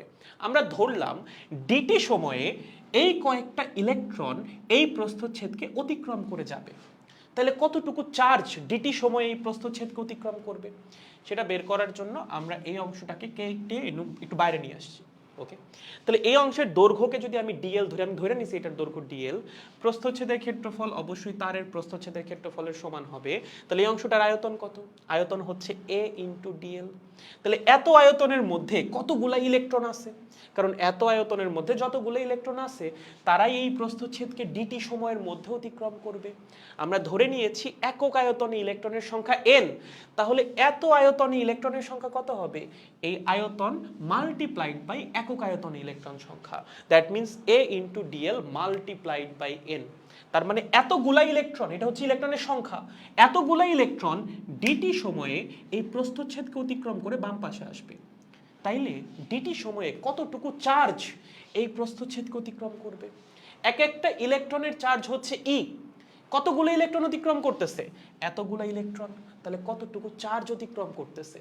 ইলেকট্রনের সংখ্যা মাল্টিপ্লাইড বাই একটা ইলেকট্রনের চার্জ। তার মানে এতটুকু চার্জ ডিটি সময়ে এই প্রস্থচ্ছেদকে অতিক্রম করে কোন পাশে আসতেছে? এই পাশে চলে আসতেছে। ঠিক আছে, ডিকিউ পরিমাণ চার্জ বা ডিকিউ পরিমাণ চার্জ। ক্যাপিটাল কিউ দিতে পারো, স্মল কিউ দিতে পারো, তোমার ইচ্ছা। ওকে, তাহলে যে ডিকিউ পরিমাণ চার্জ অতিক্রম করে এই পাশে আসলো তার জন্য কতটুকু সময় লাগছে? ডিটি পরিমাণ সময় লাগছে। তাহলে আমাকে বলেন ডিটি সময়ে এই প্রস্থচ্ছেদের মধ্যে দিয়ে চার্জ ফ্লো করছে কতটুকু? ডিকিউ পরিমাণ। কতটুকু? ডিকিউ পরিমাণ। তাহলে ভাইয়া 1 সেকেন্ডে চার্জ ফ্লো করছে কতটুকু? 1 সেকেন্ডে চার্জ ফ্লো করছে ডিকিউ বাই ডিটি। এবং একক সময়ে কোনো একটা পরিবাহীর প্রস্থচ্ছেদের মধ্যে দিয়ে যতটুকু চার্জ ফ্লো করে সেটাকে কি বলা হয়? ওই পরিবাহীর কারেন্ট। তার মানে এইটাই হচ্ছে কারেন্ট আই। তাহলে যে ডিকিউ যেটা পাইছো এটাকে যদি তুমি ডিটি দিয়ে ভাগ করে দাও তুমি আসলে কারেন্ট পেয়ে যাবা। তাহলে বলো কারেন্ট কত হবে? কারেন্ট হবে হচ্ছে এই ডিকিউ মানে হচ্ছে এ ইন্টু ডিএল ইন্টু হচ্ছে এন ইন্টু হচ্ছে ই ডিভাইডেড বাই ডিটি। এটাই কারেন্ট। ওকে, ডিটি সময়ে ডিকিউ পরিমাণ চার্জ ফ্লো করছে, মানে এতখানি চার্জ ফ্লো করছে এই প্রস্থচ্ছেদের মধ্যে দিয়ে। একক সময়ে কতটুকু চার্জ ফ্লো করছে? D Q divided by D T. D Q এর মানটা বসাইতেছি। ওকে, তাহলে দেখো এটা যদি একটু সুন্দর মতো লিখি তাহলে আসবে হচ্ছে এরকম, A into DL by DT multiplied by N into E. বলো এই ডিএলটা কি ছিল? ডিএল ছিল হচ্ছে এই সিলিন্ডারটার দৈর্ঘ্য, তাই না? যে ছোট্ট সিলিন্ডারটা আমরা কাইটা নিছিলাম। তার মানে কি ভাইয়া? এই দৈর্ঘ্য মানে কি? দৈর্ঘ্য মানে হচ্ছে ইলেকট্রনের অতিক্রান্ত দূরত্ব। মানে হচ্ছে এই যে এখানকার যে ইলেকট্রনটা আছে ও ডিটি সময়ে ডিএল পরিমাণ সামনে আগাবে, ও ডিটি সময়ে ডিএল পরিমাণ সামনে আগাবে এবং ও ডিটি সময়ে ডিএল পরিমাণ সামনে আগাবে। ওকে, সো ডিএলটা হচ্ছে এক একটা ইলেকট্রন ডিটি সময়ে কতটুকু দূরত্ব অতিক্রম করতেছে সেই দূরত্বটা। তাহলে ভাইয়া এই অতিক্রান্ত দূরত্ব বা ইলেকট্রনের অতিক্রান্ত দূরত্ব যদি ডিএল হয়, সিলিন্ডারের দৈর্ঘ্যকে কেন ডিএল ধরলেন? কারণ আমার টার্গেট হচ্ছে এই যে 6টা ইলেকট্রন, আমি 6টা দিয়ে বলি, এই 6টা ইলেকট্রনের 6টাকেই এই প্রস্থচ্ছেদটাকে অতিক্রম করা লাগবে। কাছের যে ইলেকট্রনগুলা সেগুলো তো খুব ইজিলি অতিক্রম করে যাবে। অতিক্রম করানো প্যারা কাকে? লাস্টের ইলেকট্রনটাকে, তাই না? লাস্টের ইলেকট্রন যদি অতিক্রম করে যাইতে পারে তাহলেই আমি বলতে পারবো যে হ্যাঁ সবগুলো ইলেকট্রন অতিক্রম করে গেছে। প্রথম যে 3টা সেই 3টা তো যাবেই, আমার পরের 3টাকেও এই পাশে পাঠানো লাগবে। তার মানে আমার লাস্টের যে ইলেকট্রন তার ডিটি সময়ে এতটুকু দূরত্ব অতিক্রম করা লাগবে। প্রথম ইলেকট্রনও এতটুকু দূরত্বই অতিক্রম করবে, সে অতিক্রম করে আরো এই পাশে চলে আসবে। বাট লাস্টের ইলেকট্রনটাও যদি এই প্রস্থচ্ছেদকে অতিক্রম করে এই পাশে আসতে চায় তাহলে তার অ্যাট লিস্ট এই ডিএল পরিমাণ দূরত্ব অতিক্রম করা লাগবে। যদি সে ডিএল পরিমাণ দূরত্ব অতিক্রম না করে, তার অর্ধেক দূরত্ব অতিক্রম করে, তাহলে তো সে এখান থেকে এখানে আসবে। সে কি প্রস্থচ্ছেদ অতিক্রম করতে পারবে? পারবে না। সবগুলো ইলেকট্রনের প্রস্থচ্ছেদ অবশ্যই অতিক্রম করা লাগবে। যদি অতিক্রম করতে চায় তাহলে লাস্টের ইলেকট্রনগুলার অ্যাট লিস্ট সিলিন্ডারের দৈর্ঘ্যের সমান পরিমাণ দৈর্ঘ্য এই দিক বরাবর অতিক্রম করতে হবে। যদি করে তাহলেই সে প্রস্থচ্ছেদকে অতিক্রম করে এই পাশে আসতে পারবে। তার মানে ইলেকট্রনের অতিক্রান্ত দূরত্ব অ্যাট লিস্ট হওয়া লাগবে এই সিলিন্ডারের দৈর্ঘ্যের সমান। ওকে, তাহলে ডিএলটা কি? ডিএলটা অ্যাকচুয়ালি ইলেকট্রন যে আছে ইলেকট্রনের অতিক্রান্ত দূরত্ব, এবং এটাকে আমরা ধরে নিছি হচ্ছে সিলিন্ডারের দৈর্ঘ্য। তাহলে ভাইয়া এই ইলেকট্রনও কি ডিএল পরিমাণ যাবে না? হ্যাঁ, ও ডিএল পরিমাণ যাবে। ও প্রস্থচ্ছেদকে অতিক্রম করেও কিছুটা সামনে আসবে। ও প্রস্থচ্ছেদকে অতিক্রম করে কিছুটা সামনে আসবে। লাস্টের যে ইলেকট্রন সে একদম ডিএল পরিমাণ দূরত্ব অতিক্রম করে জাস্ট প্রস্থচ্ছেদকে ক্রস করে এই পাশে আসবে। তখন আমরা বলবো যে হ্যাঁ, ডিটি সময়ে সবগুলো ইলেকট্রন প্রস্থচ্ছেদকে ক্রস করে গেছে। তার মানে লাস্টের ইলেকট্রনের অতিক্রান্ত দূরত্ব হওয়া লাগবে অ্যাট লিস্ট এই সিলিন্ডারের দৈর্ঘ্যের সমান। যদি লাস্টের ইলেকট্রনের অতিক্রান্ত দূরত্ব ডিএল হয়, আগের গুলার অতিক্রান্ত দূরত্ব ডিএল হবে। কেন? কারণ সবগুলা ইলেকট্রন একটা কনস্ট্যান্ট ভেলোসিটি মেনটেন করেই চলে। সবার বেগকে আমরা কনস্ট্যান্ট ধরে নিছি না? প্রত্যেকটা ইলেকট্রনের বেগ কত? ড্রিফট ভেলোসিটির সমান। তাহলে আমাকে একটা কথা বলো, ডিএল হচ্ছে ইলেকট্রনের অতিক্রান্ত দূরত্ব, ডিটি হচ্ছে এই দূরত্ব অতিক্রমে প্রয়োজনীয় সময়। কারণ ইলেকট্রন যে ডিএল পরিমাণ দূরত্ব অতিক্রম করবে সেটা কি সে অনন্তকাল ধরে করবে? না, ডিটি সময়ের মধ্যে তার অতিক্রম করা লাগবে। কারণ আমরা এই যে লিখেই দিয়েছি ডিটি সময়ে ইলেকট্রনগুলো প্রস্থচ্ছেদকে অতিক্রম করবে। তার মানে এই ইলেকট্রনের এই ডিএল পরিমাণ দূরত্ব অতিক্রম করতে হবে ডিটি সময়ের মধ্যে। তাহলে ডিটি সময়ে অতিক্রান্ত দূরত্ব হচ্ছে ডিএল। তাহলে একক সময়ে অতিক্রান্ত দূরত্ব কত? D L by D T. একক সময়ে অতিক্রান্ত দূরত্বকে কি বলা হয়? বেগ বলা হয়। কার অতিক্রান্ত দূরত্ব বের করতেছিলা? ইলেকট্রনের অতিক্রান্ত দূরত্ব। তাহলে সেইটাকে সময় দিয়ে ভাগ করলে কার বেগ পাবা? ইলেকট্রনের বেগ পাবা। তার মানে এই যে ডিএল বাই ডিটি, এটা অ্যাকচুয়ালি ইন্ডিকেট করে কাকে? ইলেকট্রনের ভেলোসিটি, বা ইলেকট্রন যে এভারেজ ভেলোসিটি নিয়ে মুভ করে পরিবাহীর মধ্যে সেই বেগকে। এবং সেই বেগকে আমরা কি বলি? তারণ বেগ বা ড্রিফট ভেলোসিটি। সো এইটা হচ্ছে আমাদের ড্রিফট ভেলোসিটি ভিডি। এবং এটাকে বসাই দাও, তাহলে তোমার ফর্মুলা চলে আসছে এ ভিডি এন ই। এইটাই তোমাদের বইয়ের মধ্যে লেখা আছে। ঠিক আছে, এটাই হচ্ছে তারণ বেগ এবং কারেন্টের মধ্যে সম্পর্ক। এটা তোমাদের বইয়ে লেখা আছে, দেখো এই ফর্মুলাটাই এইটাই। এটাকে জাস্ট একটু অন্যভাবে লিখছে। I is equals to হচ্ছে A VD NE, that means VD is equals to I divided by NAE। এইটা এখানে লেখা আছে, বুঝছেন? সো এই ফর্মুলার প্রমাণটা অ্যাকচুয়ালি কই থেকে আসছে? এই ফর্মুলার প্রমাণ হচ্ছে এইটা। একদম সহজ, পারা উচিত, না পারার কিছুই নাই, খুবই সহজ। প্রমাণ আসলে আমাদের লাগবে না, বাট যে হয় না কারো যে জানার আগ্রহ হয় যে ভাই এই ফর্মুলা আসলো কই থেকে? এই ফর্মুলা আসছে হচ্ছে এইভাবে। বেশ কিছু অ্যাজাম্পশন আছে, বেশ কিছু অ্যাজাম্পশন আমাদের ধরা লাগছে, ধরে হচ্ছে এই প্রমাণটা করা লাগছে। ওকে, সো এই হচ্ছে আমাদের ড্রিফট ভেলোসিটি এবং কারেন্টের মধ্যে সম্পর্ক। এবং এই ফর্মুলায় কোন রাশিটা কি মিন করে এটা আমি একটু এখানেই লিখে দিই। দেখো, I is equals to হচ্ছে NA VD into E। ওকে, এখানে I হচ্ছে প্রবাহিত কারেন্ট, পরিবাহীর মধ্যে দিয়ে কতটুকু কারেন্ট আছে এই রিলেটেড ম্যাথ কিন্তু আসে। হ্যাঁ, 2 বছর আগে বুয়েটে একটা ম্যাথ আসছে এখান থেকে, এই ফর্মুলা দিয়ে বুয়েটে ম্যাথ আসছে। সো এই জিনিস কিন্তু এইচএসসি পরীক্ষার জন্য গুরুত্বপূর্ণ, অ্যাডমিশনের জন্য গুরুত্বপূর্ণ। তোমার কাছে মনে হচ্ছে ভাইয়া প্রমাণ শেখাচ্ছে, এই জিনিস আমার মনে হয় লাগবে না, এমনি চোখ বুলাই যায়। এই ম্যাথ 2 বছর আগে বুয়েটে আসা ম্যাথ, ঠিক আছে?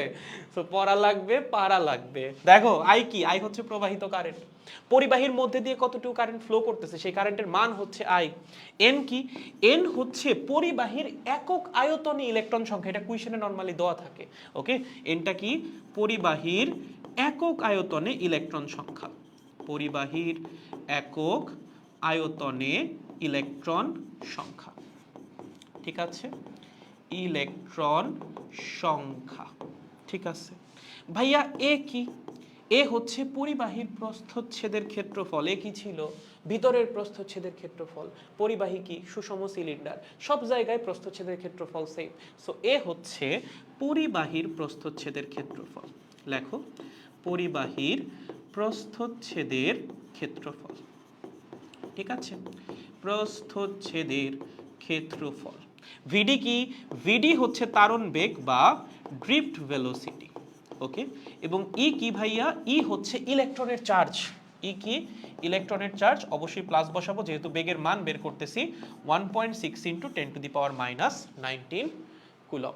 তো এখানে মাঝে মধ্যে দেখবা তোমার কারেন্ট দিয়ে দিছে, একক আয়তন ইলেকট্রনের সংখ্যা দিয়ে দিছে, প্রস্থচ্ছেদের ক্ষেত্রফল দিয়ে দিছে, ড্রিফট ভেলোসিটি বের করতে বলছে, অথবা তোমাকে মাঝে মধ্যে হচ্ছে বাকি সব দিয়ে দিবে, দিয়ে এন এর মান বের করতে বলবে। মানে সহজ কথা, অন্যান্য যে রাশিগুলো আছে সেগুলোর মান দিয়ে যে কোনো একটা রাশির মান রাখবে আননোন এবং সেই মানটা তোমাকে বের করতে বলবে। সো এখান থেকে হচ্ছে আমাদের ফর্মুলাটা খালি মাথায় রাখা লাগবে, NaVe। ঠিক আছে, I is equals to NaVe, চাইলে মনে রাখতে পারো I is equals to Navy, আমি এমনি মনে রাখতাম I is equals to what? Navy, okay, NaVe। এখানে nটা হচ্ছে পরিবাহীর একক আয়তনে ইলেকট্রনের সংখ্যা, এ হচ্ছে পরিবাহীর প্রস্থচ্ছেদের ক্ষেত্রফল, ভিডি হচ্ছে ইলেকট্রনের তারণ বেগ, যে গড় বেগ নিয়ে ইলেকট্রনগুলো পরিবাহীর মধ্যে মুভ করতেছে, আর ই হচ্ছে ইলেকট্রনের চার্জ, সেটা সবসময় সেম 1.6 ইন্টু 10⁻⁻19। এখানে আমরা মাইনাস বসাবো না কারণ আমরা কারেন্টের মান বের করতেছি, এবং আই হচ্ছে তারের মধ্যে দিয়ে প্রবাহিত কারেন্ট। ওকে, দেখো গাইস অনেক কিছু বলে ফেলছি, যার যেখানে বুঝতে সমস্যা হয়েছে, যেটা নিয়ে কনফিউশন আছে বলো আমাকে, আমি আর একটা বার ক্লিয়ার করে দিই। ঠিক আছে, বলেন কার কোথায় কনফিউশন? ও মাই গড, এগুলো বইয়ে পাবা না। ঠিক আছে, এটা বই পাবা না, বই খুঁজে লাভ নাই। এটা বই পাবা, এটা পাবা, বাট এই প্রমাণ আশা করি বইয়ের মধ্যে পাবা না, মোস্ট প্রবাবলি নাই। আগের যে প্রমাণ দেখাইছি সেটাও বইয়ের মধ্যে নাই। তাহলে কেন দেখাচ্ছেন? ওই যে জানার আগ্রহ। ঠিক আছে, অনেকের মধ্যেই থাকে। আমি নিজেও যখন ছোট ছিলাম তোমাদের সমান আমারও অনেক কিছু জানার আগ্রহ জাগতো, ভাইয়াদেরকে প্রশ্ন করতাম, এবং I expect the same from you people, যে শুধুমাত্র বইয়ের মধ্যে যে সূত্রগুলো আছে সেগুলো মুখস্থ করো না, এখনো অনেক সময় আছে পড়ার জন্য, বুঝে বুঝে পড়ো, এই পড়াগুলো অনেক দিন মনে থাকবে। ঠিক আছে, ওকে। ডিএলটা বুঝি নাই ভাইয়া, না না মুখস্থ করতে হবে না। ডিএলটা বুঝো নাই না? আচ্ছা, পুরা কনফিউজড ভাই, কারণ ক্লাস করি নাই।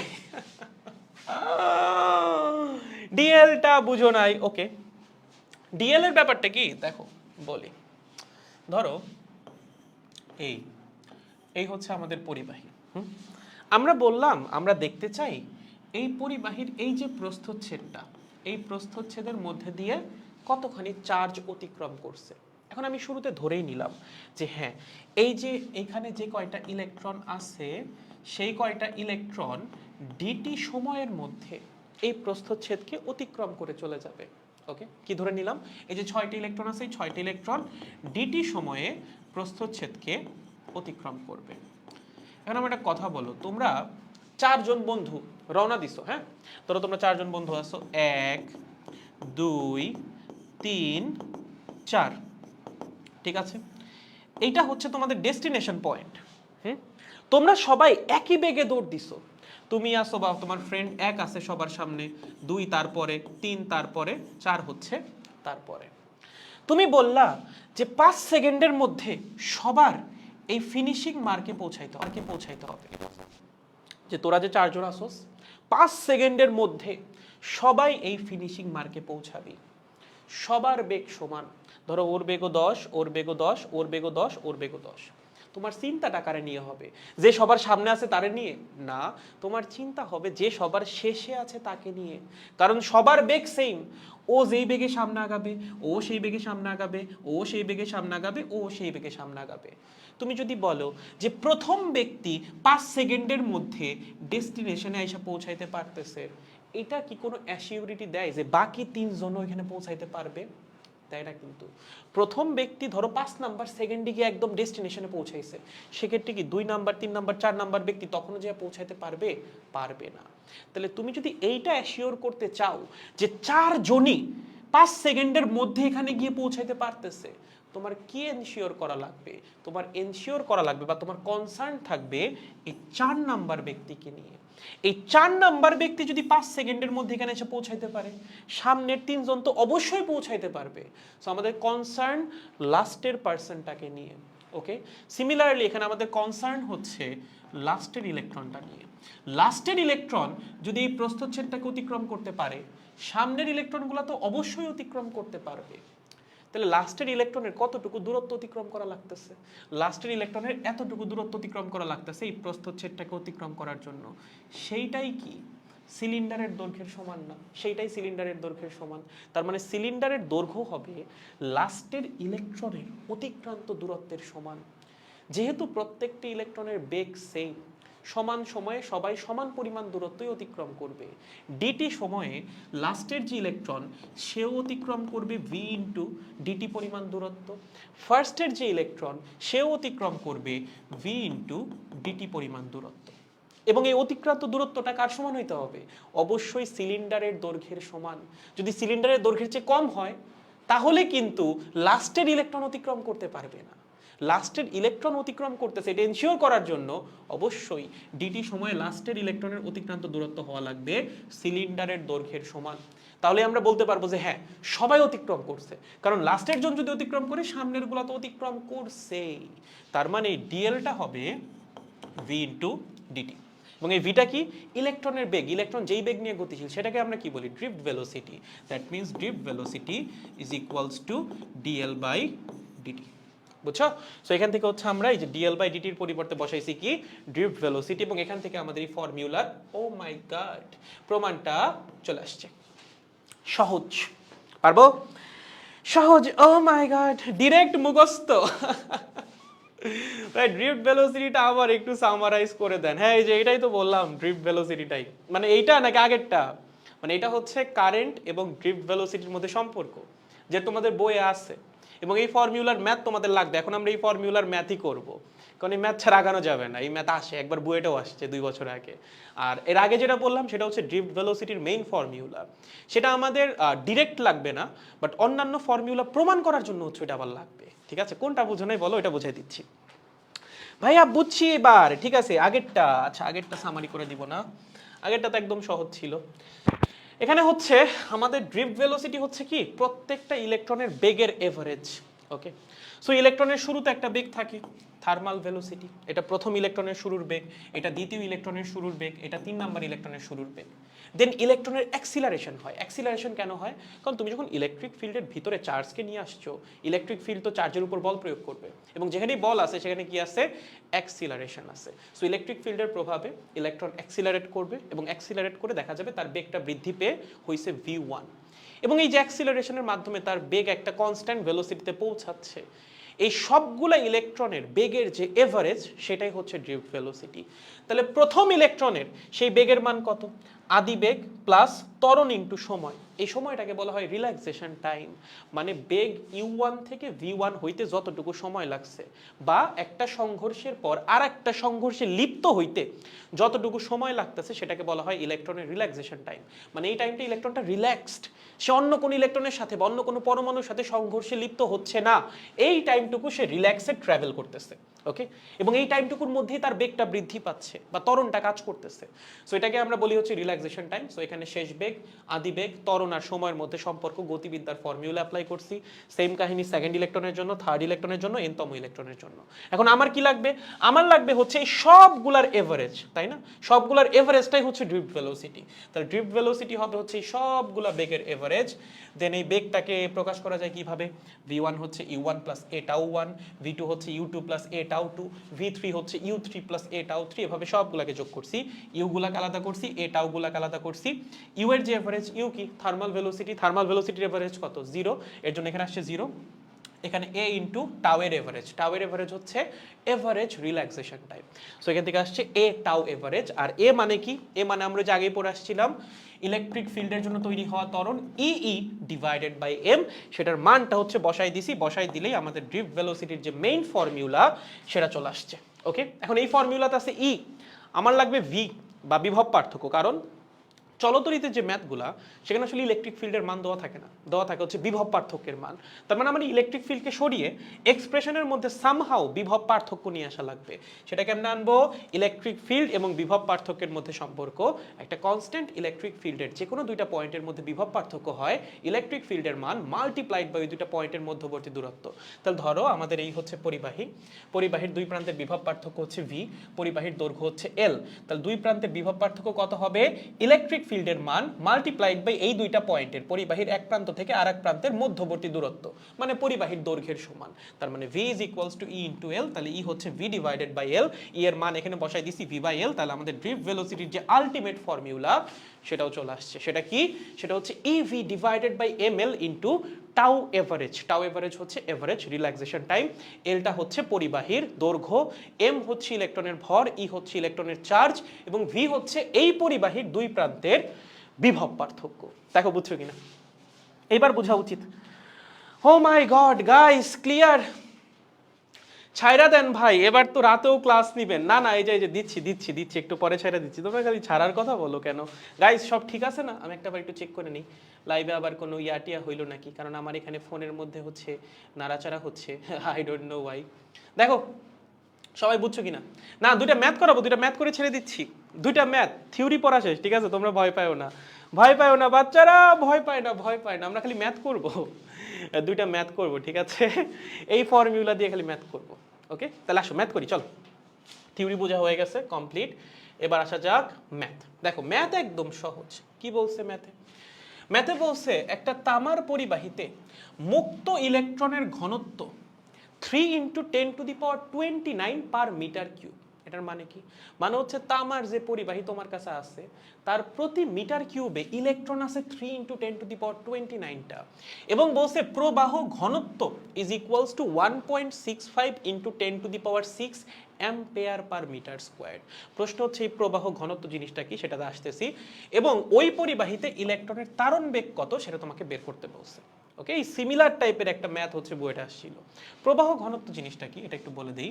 প্রবাহ ঘনত্ব যদি আমরা সামনে পড়বো, বাট এই ম্যাথের জন্য যেহেতু লাগতেছে একটু বলেই দিই। এটাকে প্রকাশ করা হয় জে দ্বারা, ঠিক আছে? প্রবাহ ঘনত্ব J is equals to I divided by A. Okay, একটা পরিবাহীতে প্রবাহিত কারেন্ট ডিভাইডেড বাই পরিবাহীর প্রস্থচ্ছেদের ক্ষেত্রফল। ধরো তোমার কাছে একটা পরিবাহী আছে, একটা পরিবাহী তার প্রস্থচ্ছেদের ক্ষেত্রফল হচ্ছে এ, এবং তার মধ্যে দিয়ে কারেন্ট যাচ্ছে হচ্ছে আই পরিমাণ। তাহলে এই পরিবাহীর প্রবাহ ঘনত্ব হবে প্রবাহিত কারেন্ট ডিভাইডেড বাই এই পরিবাহীর প্রস্থচ্ছেদের ক্ষেত্রফল। তার মানে সহজ কথা, একক প্রস্থচ্ছেদের ক্ষেত্রফলে প্রবাহিত কারেন্টের যে মান সেটাকেই বলা হয় ওই পরিবাহীর প্রবাহ ঘনত্ব। সো আমাদেরকে প্রবাহ ঘনত্ব দিয়ে দিছে, মানে হচ্ছে ডিরেক্ট আই বাই এর মান দিয়ে দিছে। আমার কি লাগবে? আমার লাগবে তারণ বেগ। বলো ফর্মুলা কি? কারেন্ট এবং তারণ বেগের মধ্যে সম্পর্ক কি? I ইজ ইকুয়ালস টু নেভি। নেভি মানে I is equals to N A VD. এই ভিডিটাই হচ্ছে কি? তারণ বেগ বা drift velocity multiplied by E. Okay, আমার এই ড্রিফট ভেলোসিটি লাগবে। That means VD is equals to I divided by A multiplied by 1/ne। ভাই I বাই এ কে একসাথে কেন লিখলেন? কারণ এই একসাথে মানটাই কোয়েশ্চেনে সরাসরি দেওয়া আছে, সরাসরি বসাবো তার জন্য একসাথে লিখছি, ঠিক আছে? বলে এই আই বাই এটাই কি? এইটাই হচ্ছে আমাদের প্রবাহ ঘনত্ব, যেটা কোয়েশ্চেনে সরাসরি দেওয়া আছে। এটার মান আমরা বসাই দিব ডিরেক্ট 1.65 ইন্টু 10⁻⁶। ঠিক আছে, এটা হচ্ছে ডিরেক্ট আই বাই এর মানে, যেখানে যেটা দেওয়া আছে সেটা হচ্ছে আই বাই এর ভ্যালু 1.65 ইন্টু 10⁶। একক দেখলেও দেখো বোঝা যায় অ্যাম্পিয়ার পার মিটার স্কোয়ার্ড। উপরে কারেন্ট, নিচে ক্ষেত্রফল, অ্যাম্পিয়ার পার মিটার স্কোয়ার্ড, এর জন্য একক হচ্ছে ওইটা। বুঝেছেন? গুড। এবার ভাইয়া এন এর মান কত? এন কি? এন হচ্ছে পরিবাহীর একক আয়তনে ইলেকট্রন সংখ্যা, দিয়েই দিছে ইলেকট্রনের সংখ্যা 3 × 10⁻29 পার মিটার কিউব। তার মানে এসআই ইউনিটেই আছে, বসাই দাও 3 × 10⁻29। কাজ শেষ। ই কি? ইলেকট্রনের চার্জ কত? 1.6 ইন্টু 10⁻⁻19। শেষ। ক্যালকুলেট করলেই ম্যাথ সলভড। বুঝতেছো ম্যাথ কত সহজ? এই টপিকগুলা বোঝাই যায় একটু কঠিন, ম্যাথ একদম বাচ্চা পোলাপানের ম্যাথ। সো এটা বসে খালি ক্যালকুলেট করবো, আর কিছু না। চলো, উপরে আছে কি 1.65 ইন্টু 10⁻6, নিচে আছে কি রে 3 ইন্টু 10⁻29 মাল্টিপ্লাইড বাই হচ্ছে 1.6 ইন্টু 10⁻⁻19। কত আসে? আসে হচ্ছে এই যে দেখো আমরা যেরকম মান নিছিলাম সেরকমই 3.44 ইন্টু 10⁻⁻5 মিটার পার সেকেন্ড। কি বলছিলাম? ড্রিফট ভেলোসিটি কিরকম আসবে? অলমোস্ট 10⁻⁻4 মিটার পার সেকেন্ডের মতো আসছে। 3.44 into 10⁻⁻5 metre per second. So এইটা হচ্ছে এই পরিবাহীর মধ্যে ইলেকট্রনের ড্রিফট ভেলোসিটি। ক্লিয়ার? সহজ, ম্যাথ খুবই সহজ, জাস্ট এই একটা ফর্মুলার কোনো ব্যতিক্রম নাই। ওকে, বুঝে গেছি? ভেরি ভেরি গুড ভাইয়া। পরের ম্যাথটা কি অনেক কঠিন ম্যাথ ভাইয়া? না, পরেরটাও সহজ ম্যাথ এবং একই টাইপের ম্যাথ। কি বলছে? 1 সেন্টিমিটার স্কোয়ার্ড প্রস্থচ্ছেদ বিশিষ্ট একটা পরিবাহীর মধ্যে দিয়ে 5 অ্যাম্পিয়ার প্রবাহ মাত্রা পাঠানো হচ্ছে। মানে 5 অ্যাম্পিয়ারের কারেন্ট ফ্লো করতেছে। পরিবাহীতে সদ্যমুক্ত ইলেকট্রন সংখ্যা, এটা কি লিখছে, মহদ্যমুক্ত, সদ্য হবে, সদ্যমুক্ত ইলেকট্রন সংখ্যা হচ্ছে বা পরিবাহীর একক আয়তন ইলেকট্রন সংখ্যা হচ্ছে 8 × 10⁻28 পার মিটার কিউব। সো যখনই দেখবা ইলেকট্রনের সংখ্যা দিয়ে সাইডে পার মিটার কিউব লিখে দিছে, তার মানে অবশ্যই তোমাকে একক আয়তন ইলেকট্রনের সংখ্যাই দিছে, দিয়ে প্রশ্ন করছে তারণ বেগ কত। বলো ফর্মুলা কি, I is equals to navy VD into E, তোমার কি লাগবে VD, that means I divided by NAE। ওকে, মান বলো, I এর মান কত, I এর মান দেওয়া আছে ভাইয়া 5 অ্যাম্পিয়ার। বলো তো n এর মান কত, n এর মান ওই যে দিয়ে দিয়েছে একক আয়তন ইলেকট্রন সংখ্যা, সেটা কত 8 × 10⁻28। ভাইয়া a এর মান কত, দিয়ে দিছে 1 সেন্টিমিটার স্কয়ার, a হচ্ছে 1 সেন্টিমিটার স্কয়ার। ভাইয়া আমি কি এটা ভাবে বসাবো না, I এর একক কি অ্যাম্পিয়ার SI ইউনিট, n এর একক কি per metre cube SI unit, a এর একক কি সেন্টিমিটার স্কয়ার্ড SI ইউনিট, না অবশ্যই এটাকে মিটার স্কয়ার্ডে বা SI ইউনিটে নিয়ে যাওয়া লাগবে। তাহলে যদি মিটার স্কয়ার্ডে নিয়ে যায় তাহলে হবে 10⁻⁻4 মিটার স্কয়ার। বুঝছো? এখন কাজ হচ্ছে খালি মান বসানো, আর কিচ্ছু না। তাহলে I এর মান হচ্ছে কত 5, n এর মান কত 8 × 10⁻28, a এর মান কত 10⁻⁻4, e এর মান কত রে 1.6 × 10⁻⁻90। সো এখানে যদি ক্যালকুলেট করি, উপরে যাবে হচ্ছে 5, নিচে আসবে হচ্ছে 8 × 10⁻28 মাল্টিপ্লাইড বাই 10⁻⁻4 মাল্টিপ্লাইড বাই 1.6 × 10⁻⁻90। কত আসছে 3.9 × 10⁻⁻6 মিটার পার সেকেন্ড। এটাই তারণ বেগ। তাহলে আমাকে এবার বলো তারণ বেগের ম্যাথ কি কঠিন? এই দুইটা ম্যাথই আছে, আর নাই। হ্যাঁ, আরেকটা ম্যাথ আছে, বাট সেটার সাথে হচ্ছে টেম্পারেচারের সম্পর্ক আছে, সেটা আমরা যখন টেম্পারেচার ডিপেন্ডেন্সটা পড়বো রোধের তখন হচ্ছে আমরা সলভ করবো, বাট আপাতত দরকার নাই, ঠিক আছে? আর আমাকে একটু বলো তারণ বেগের যে ম্যাথ তোমরা খুললা, দুইটা ম্যাথই আছে, এরপর মনে হয় না আর ম্যাথ আসছে, তাই না? হ্যাঁ, দুইটাই আছে। এই দুইটা ম্যাথ কি কঠিন? ম্যাথ কঠিন না, তারণ বেগের ম্যাথ খুবই সহজ। থিওরি একবার বুঝে গেলে তারণ বেগ কনসেপ্টটা কি, আসছে কই থেকে, এটা বুঝে গেলে এই ম্যাথ করা আসলে কোনো ব্যাপারই না। দেখেন ম্যাথ বুঝছেন কিনা গাইজ, ম্যাথ কি ক্লিয়ার? ওকে, ছাইরা দেন ভাই, আবার বলে ছাইরা দেন। আমি বলতেছি ম্যাথ ক্লিয়ার কিনা, এরা বলে আচ্ছা আমার ফোনে কি হইছে, আরে বাবা রে আমার ফোনটা কি গেল, দাঁড়া তো দেখি। ও নেট নাই, আমার ফোনে নেট নাই, আমি ডেটা চালু করে রাখছি। ওয়াই ম্যান ওয়াই, এর জন্যই তোমাদের কমেন্ট আমার সামনে আসতেছে না। এইবার ঠিক আছে। জি ভাইয়া, ভাইয়া কেইন লিয়ে ইতনা হি আপকি তারহা, আরে বেটা কি লেখছে না লেখছে। ওকে, এখন কথা হচ্ছে গাইস, ম্যাথ আমাদের শেষ, বাট আমি একটা ছোট্ট সুন্দর জিনিস তোমাদেরকে দেখাতে চাই, ঠিক আছে? প্লিজ ডোন্ট মাইন্ড, ছোট্ট দুইটা সুন্দর জিনিস খেলে দেখাবো, দেখাই ছুটি দিয়ে দিব। হ্যাঁ, 10 মিনিট সময় লাগবে। দেখো, একটা হচ্ছে ওমের সূত্র। আমাদের মধ্যে অনেকের ওই যে ওমের সূত্র আমরা মাইনে নিই যে না, ভি ইজ অলমোস্ট বা অলওয়েজ প্রপোর্শনাল টু আই। কেন, ওয়াই, মানে এটার কারণটা কি, এটা আসছে কই থেকে, এইটা হচ্ছে জানাটা খুব গুরুত্বপূর্ণ। একটু খালি দেখাই দিই ওমের সূত্রটা কোন জায়গা থেকে আসছে। ওমের সূত্রটা কি বলতো, আমরা ওমের সূত্রের উপর একটা ডেডিকেটেড ক্লাস নিব, সমস্যা নাই। বাট তারণ বেগ থেকে কিভাবে ওমের সূত্র আনা যায় সেটা হচ্ছে আমি খালি এখানে একটু দেখাই দিতে চাই, কারণ আজকে যেহেতু এই ফর্মুলাগুলো পড়ছো, আমি চাই না পরের দিন গিয়ে আবার তোমাদের এই ফর্মুলাগুলো পড়া লাগুক। পরের দিন এইসব জটিল ফর্মুলার দিকে আমরা যাবই না, এগুলো আজকেই সমাপ্ত করে দিই আমি, ঠিক আছে? পরের দিন থেকে সব তোমাদের পরিচিত পড়াশোনা। বলো ওমের সূত্র কি? ওমের সূত্র হচ্ছে, ওমের সূত্রে কিন্তু টেম্পারেচার কনস্ট্যান্ট রাখা লাগে, টেম্পারেচার কিন্তু চেঞ্জ করা যাবে না। টেম্পারেচার চেঞ্জ করলে কিন্তু ওমের সূত্র খাটে না। যদি টেম্পারেচার তুমি কনস্ট্যান্ট রাখো, টেম্পারেচার কনস্ট্যান্ট থাকলে কি হবে, পরিবাহীর দুই প্রান্তের বিভব পার্থক্য হবে পরিবাহীর মধ্যে দিয়ে প্রবাহিত কারেন্টের সমান। তার মানে ধরো এই তোমার কাছে একটা পরিবাহী আছে, ঠিক আছে, তার দুই প্রান্তের বিভব পার্থক্য হচ্ছে ভি, এবং তার মধ্যে দিয়ে কারেন্ট প্রবাহিত হচ্ছে আই পরিমাণ। এই পরিবাহীর দুই প্রান্তের বিভব পার্থক্য হবে তার মধ্যে দিয়ে প্রবাহিত কারেন্টের সমানুপাতিক। যত বেশি কারেন্ট ফ্লো করবে তার দুই প্রান্তের বিভব পার্থক্য হবে তত বেশি, বা তুমি দুই প্রান্তে যত বেশি বিভব পার্থক্য অ্যাপ্লাই করবা তত বেশি কারেন্ট এখান দিয়ে ফ্লো করবে। এই জিনিস আসছে কই থেকে? তারণ বেগের ফর্মুলা থেকে এটা প্রমাণ করা যায়। দেখো, তারণ বেগের ফর্মুলা মাত্র আমরা পড়ছি, কি পড়ছি, I is equals to NA VD into E। তাই না? তারণ বেগ আর কারেন্টের মধ্যে সম্পর্ক। তারণ বেগের আরো একটা ফর্মুলা আমরা পড়ছি আরেকটু আগে। কোথায় ভাইয়া? ওই যে ওখানে। কোথায়? ওই যে ওখানে। কি ছিল? EV divided by M into L into tau average, তাই না? যদি না ভুল করে থাকে, আমি নিজেও একবার দেখে আসি। এটাই ছিল আশা করি। তারণ বেগের ফর্মুলা কোথায়? এই তো, EV divided by M L into tau average. Okay, so এটা ছিল আমাদের তারণ বেগের আর একটা ফর্মুলা। সো আমরা একটা কাজ করি, এই ফর্মুলার মধ্যে তারণ বেগের মানটা একটু বসাই দিই, ঠিক আছে? বসাই দিয়ে দেখবা বসাইলে কাজ শেষ। যদি বসাই তাহলে আসবে এন এ ইন্টু তারণ বেগ মানে হচ্ছে ইভি। এখানে ভিটা কি ছিল? ভি ছিল হচ্ছে দুই প্রান্তের বিভব পার্থক্য। কার দুই প্রান্তের বিভব পার্থক্য? পরিবাহীর। Okay, divided by M into L into হচ্ছে টাউ এভারেজ। ওকে, ভিটাকে এই পাশে রাখো, বাকি সব কিছুকে এই পাশে নিয়ে আসো।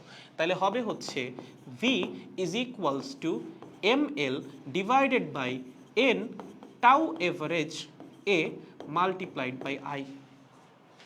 ঠিক আছে, কি করছি? ভিটাকে রাখছি এই পাশে, বাকি সব কিছুকে এই পাশে নিয়ে আসছি। এম এল উপরে চলে আসছে, এন এ টাউ এভারেজ চলে আসছে নিচে, আর এই পাশে আই তো ছিলই।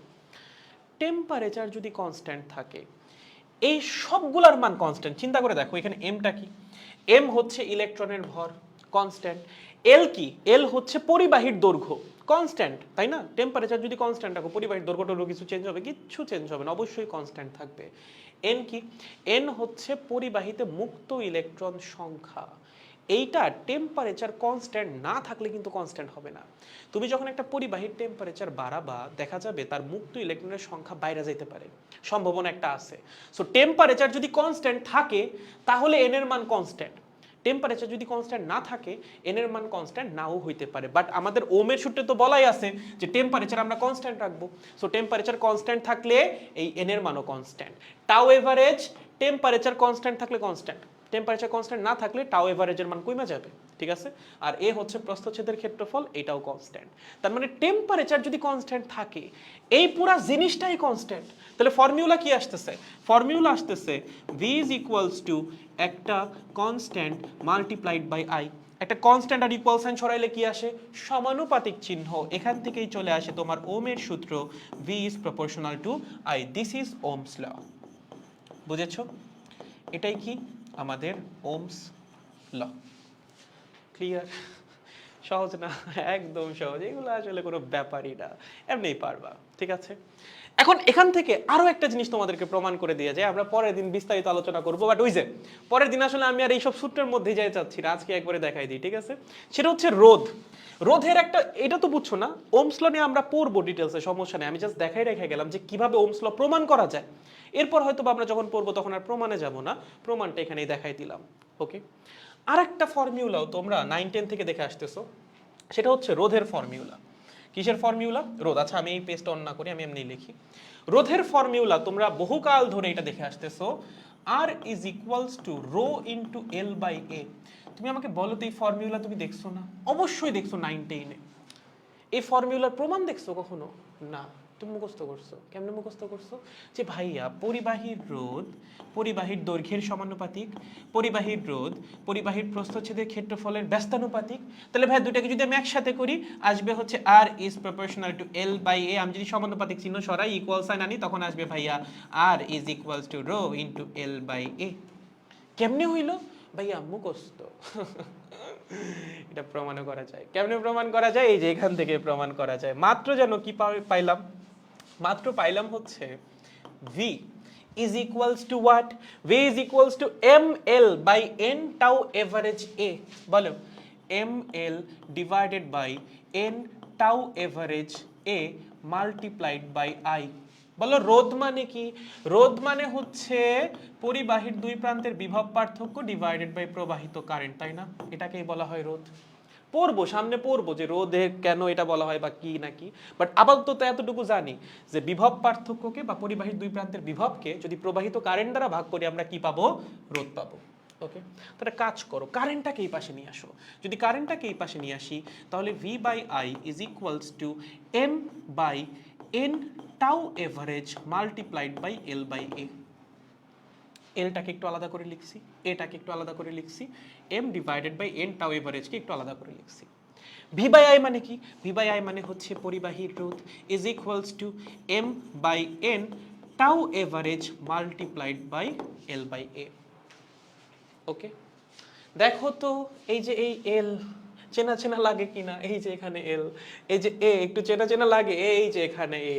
তার মানে এই যে টার্মটা M divided by N tau average, এইটাই হচ্ছে পরিবাহীর আপেক্ষিক রোধ। ঠিক আছে, এটাই কি আমাদের, আচ্ছা এখানে একটা ই ছিল না, ই গেল কই রে বাবা, ই গেল কোথায়? এখানে একটা ই ছিল, আহা আমার ই কোথায়, এখানে আমি ই দিতে ভুলে গেছি।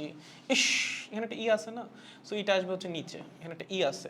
ওকে, এখানে ই আছে, সো এখানেও কি আছে, আচ্ছা এটা তো এখানে ঠিক আছে, এখানে হবে একটা ই, তার মানে এখানেও হবে হচ্ছে একটা ই। ওকে, কি হবে একটা ই। ওকে, এখানেও থাকবে একটা ই, এখানেও থাকবে একটা ই। ওকে, সো এই পুরো জিনিসটাই হচ্ছে আমার রোধের ফর্মুলা। এখন এই যে টার্মটাই যেখানে যেটা আছে m divided by n tau average into E, এইটাকে বলা হয় হচ্ছে আপেক্ষিক রোধ। এই যে এইটা হচ্ছে আমাদের আপেক্ষিক রোধ, বুঝেছো?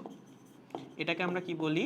আপেক্ষিক রোধ। এবং এখান থেকেই ফর্মুলা আসছে R is equals to rho into L by এ।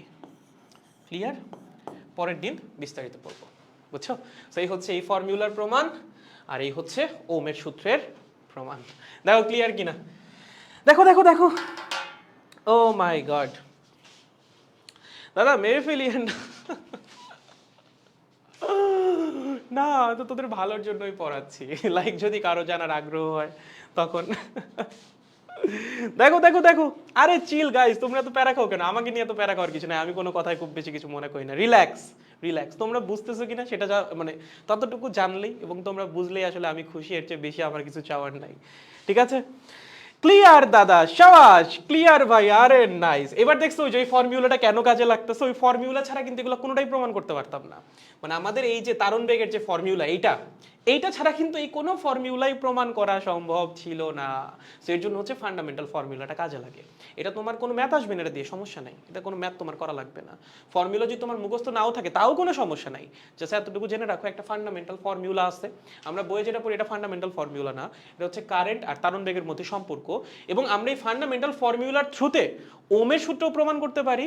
আমরা চাইলে রোধের যে formula rho into L by A, সেটাও প্রমাণ করতে পারি। ইনফ্যাক্ট রোধের যে টেম্পারেচার ডিপেন্ডেন্স, সেটা যদি তুমি একদম প্রপারলি জানতে চাও, তখন তোমার অবশ্যই আপেক্ষিক রোধের যে ফর্মুলা, এই ফর্মুলা তোমার জানা থাকা লাগবে, এটা ছাড়া তুমি পারবা না। ঠিক আছে, আপেক্ষিক রোধের এই যে ফর্মুলাটা, এটা অবশ্যই তোমার জানা থাকতে হবে। ক্লিয়ার? বিভব পার্থক্যটা বুঝি নাই। বিভব পার্থক্য মানে হচ্ছে,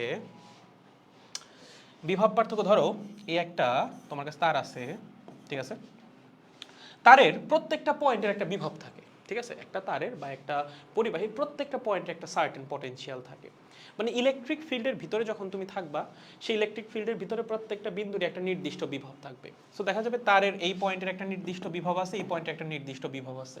এই দুইটা পয়েন্টের বিভবের যে পার্থক্য, সেটাকেই বলা হয় তারের দুই প্রান্তের বিভব পার্থক্য। ধরো এই পয়েন্টের বিভব হচ্ছে 10 ভোল্ট, এই পয়েন্টের বিভব হচ্ছে 2 ভোল্ট, তাহলে বলো বিভব পার্থক্য কত হবে? এক পাশে 10 আর এক পাশে 2, তাহলে বিভব পার্থক্য হবে 8 ভোল্ট। এটাকে আমরা বলি হচ্ছে তারের দুই প্রান্তের বিভব পার্থক্য। বুঝছেন? দেখেন, হ্যাঁ হ্যাঁ, যে মাপ মাপ মাপ, আর পড়াবো না, মাপ মাপ, দাদা মাপ চাই কি ভাই, মাপ মাপ, আর পড়াবো না, ঠিক আছে? ও গড, ঠিক আছে, ওকে। দেখো তাও মানে আমি নতুন কিছু পড়াচ্ছি না, কারো কোনো কনফিউশন যদি থাকে তাহলে আমাকে বলো, আমি খালি ওটা ক্লিয়ার করে দিয়ে ক্লাস শেষ করে দিচ্ছি। ওকে, নতুন কিছু পড়াবো না আর। ওকে, সো যারা বুঝছো তাদের জন্য শুভকামনা এবং বিদায়, এবং যারা বুঝো নাই, যদি কারো কোনো কোয়েশ্চেন থেকে তাকে জিজ্ঞাসা করো, লজ্জা পাওয়ার কিছু নাই, বুঝাই দিচ্ছি, তারপর ক্লাস শেষ করে দিচ্ছি। ওকে, হ্যাঁ, কার কি কনফিউশন? হোমওয়ার্কে ইন্টিগ্রেশনে শূন্য বসান নাই কেন, আর আপার লিমিটে পর কেন মাইনাস দেন নাই? ওকে ওকে, এইটা মনে হয় না, এইটা ওকে। সো এখানে যদি তুমি শূন্য বসাও ইন কেস মোস্ট প্রবাবলি এটার কথাই বলতেছো, সেক্ষেত্রে আমি যদি প্রথমে ধরে যে আপার লিমিট বসালাম, এরপর কি বসাবো লোয়ার লিমিট, তাই না? তাহলে লোয়ার লিমিট যদি বসাই, লোয়ার লিমিট কত? 0, বসাও 0, 0 cube minus 0 square minus 5 into 0। বলো 0 কিউব সমান কত? 0 কিউব সমান 0, 0 স্কোয়ার সমান কত? 0, 5 ইন্টু 0 সমান কত? 0। যদি আমি 22 থেকে 3টা 0 মাইনাস করি কত হবে? 2। 0 যোগ বিয়োগ করলে কোনো কিছু হয় না, এর জন্য হচ্ছে বসাই নাই। বুঝতে পেরেছো? তো তোমার লোয়ার লিমিট আছে 0, 0কে যদি এখানে তুমি বসাও, এগুলো তো সব 0ই হয়ে যাচ্ছে। সো এটাকে যোগ করাও যা বিয়োগ করাও একই কথা, মানে না করলেও কোনো সমস্যা নাই। বুঝতে পারছেন? আপনি বসাইলেও কোনো সমস্যা নেই, the result will be same. Clear? Okay, ভাল লাগছে প্রমাণ কইরা। আচ্ছা ঠিক আছে। আজকে সেকেন্ড পেপার ক্লাস নিয়েন না, এখন আবার ম্যাথ ক্লাস আছে। না না, সেকেন্ড পেপারের ক্লাস তো শেষ হয়ে গেছে, এখন তো আমি ফার্স্ট পেপারের ক্লাস নিব রাত 10টার সময়। সেকেন্ড পেপারের ক্লাস তো শেষ হয়ে গেছে রে সিয়াম, তোর কথাটা মাথায় রইলো, ঠিক আছে? তুই যে বললি সেকেন্ড পেপারের ক্লাসটা আজকে আর না নিতে, আজকে আর সেকেন্ড পেপারের ক্লাস নিব না, আজকে নিব হচ্ছে ফার্স্ট পেপারের ক্লাস রাত 10টার সময়। ওকে, প্রমাণ করতে আলাদা মজা, এটা না ট্রু। প্রমাণ করাটার মধ্যে মানে ফিজিক্সে প্রমাণ করতে যে মজা, মানে বেসিক একদম ক্লিয়ার হয়ে যায়, এটা বিশাল মজার জিনিস। তো আগে কি আপার লিমিট বসাবো? হ্যাঁ, আগে হচ্ছে আপার লিমিট বসাইতে হয়, তারপর হচ্ছে মাইনাস দিয়ে লোয়ার লিমিট বসানো লাগে, ঠিক আছে? ওকে, আবার ফার্স্ট পেপার, হ্যাঁ হ্যাঁ হ্যাঁ, যে রাত 10টার সময় আসতেছি, 1 ঘন্টা পড়াবো, প্লিজ প্লিজ গাইজ, নাহলে শেষ মানে শেষ শনিবার শেষ করতে যাচ্ছি, শনিবার আমার একটু চ্যাপ্টারটা শেষ করতে দাও প্লিজ। আজকে 1 ঘন্টা ক্লাস করো, 10টা থেকে 11টা পর্যন্ত, বা 40 বা 50 মিনিট ক্লাস হইতে পারে। দেন হচ্ছে 2টা ক্লাস জোড়া লাগে, আবার ওয়েবসাইট আপলোড দেওয়া লাগবে। 53 মিনিটের ক্লাস আমি ওয়েবসাইট আপলোড দিতে পারবো না, মান সম্মানের ব্যাপার, ঠিক আছে? তুমি কি চাও না যে ভাইয়ের মান সম্মান থাকুক? তোমরা 53 মিনিটের ক্লাস আমাকে আপলোড দিতে বলো, হাউ ডেয়ার ইউ পিপল। যাই হোক, 40 বা 50 মিনিটের ক্লাস নিব, রিল্যাক্সে মজায় মজায় পড়বো, খালি ম্যাথ করব, থিওরি সব পড়াই আছে আমাদের, মুক্তিবেগের ম্যাথ করবো আর কিচ্ছু না, খালি মুক্তিবেগের ম্যাথ করবো আর কিচ্ছু না। চলে আসো, 10টার সময় ক্লাস দেখা হচ্ছে, ঠিক আছে? ওকে। হ্যাঁ, ক্যালকুলাসটা পড়ায়েন, এই বেটা ম্যাথের ক্যালকুলাস আমি কেমনে পড়াবো? বেসিক ক্যালকুলাস যতটুকু লাগবে ততটুকু তো পড়াইছি, ততটুকু তোদের ভেক্টরে পড়াইছি। নিউটনিয়ান মেকানিক্সের জড়তার ভ্রামকের প্রমাণের সময় আমি ইন্টিগ্রেশন পুরোটা মনে পড়াইছিলাম, বেসিক যতটুকু লাগে ফিজিক্সে। সো পড়াইছি তো, বেসিক তো পড়াইছি। হ্যাঁ, ওকে গাইস, এখন হচ্ছে যাই, আবার হচ্ছে 10টার সময় আসবো নি, 10টার সময় হচ্ছে বাকি কথা হবে না। এখন এই ফাঁকে একটু আমি বাকি জিনিসগুলোকে চার্জ দিয়ে আসি এবং নিজেকেও একটু চার্জিত করে আসি। 10টার সময় ক্লাসে দেখা হচ্ছে, আজকের মতো ক্লাস এই পর্যন্তই। আপাতত শুভ রাত্রি গাইস, গুড বাই।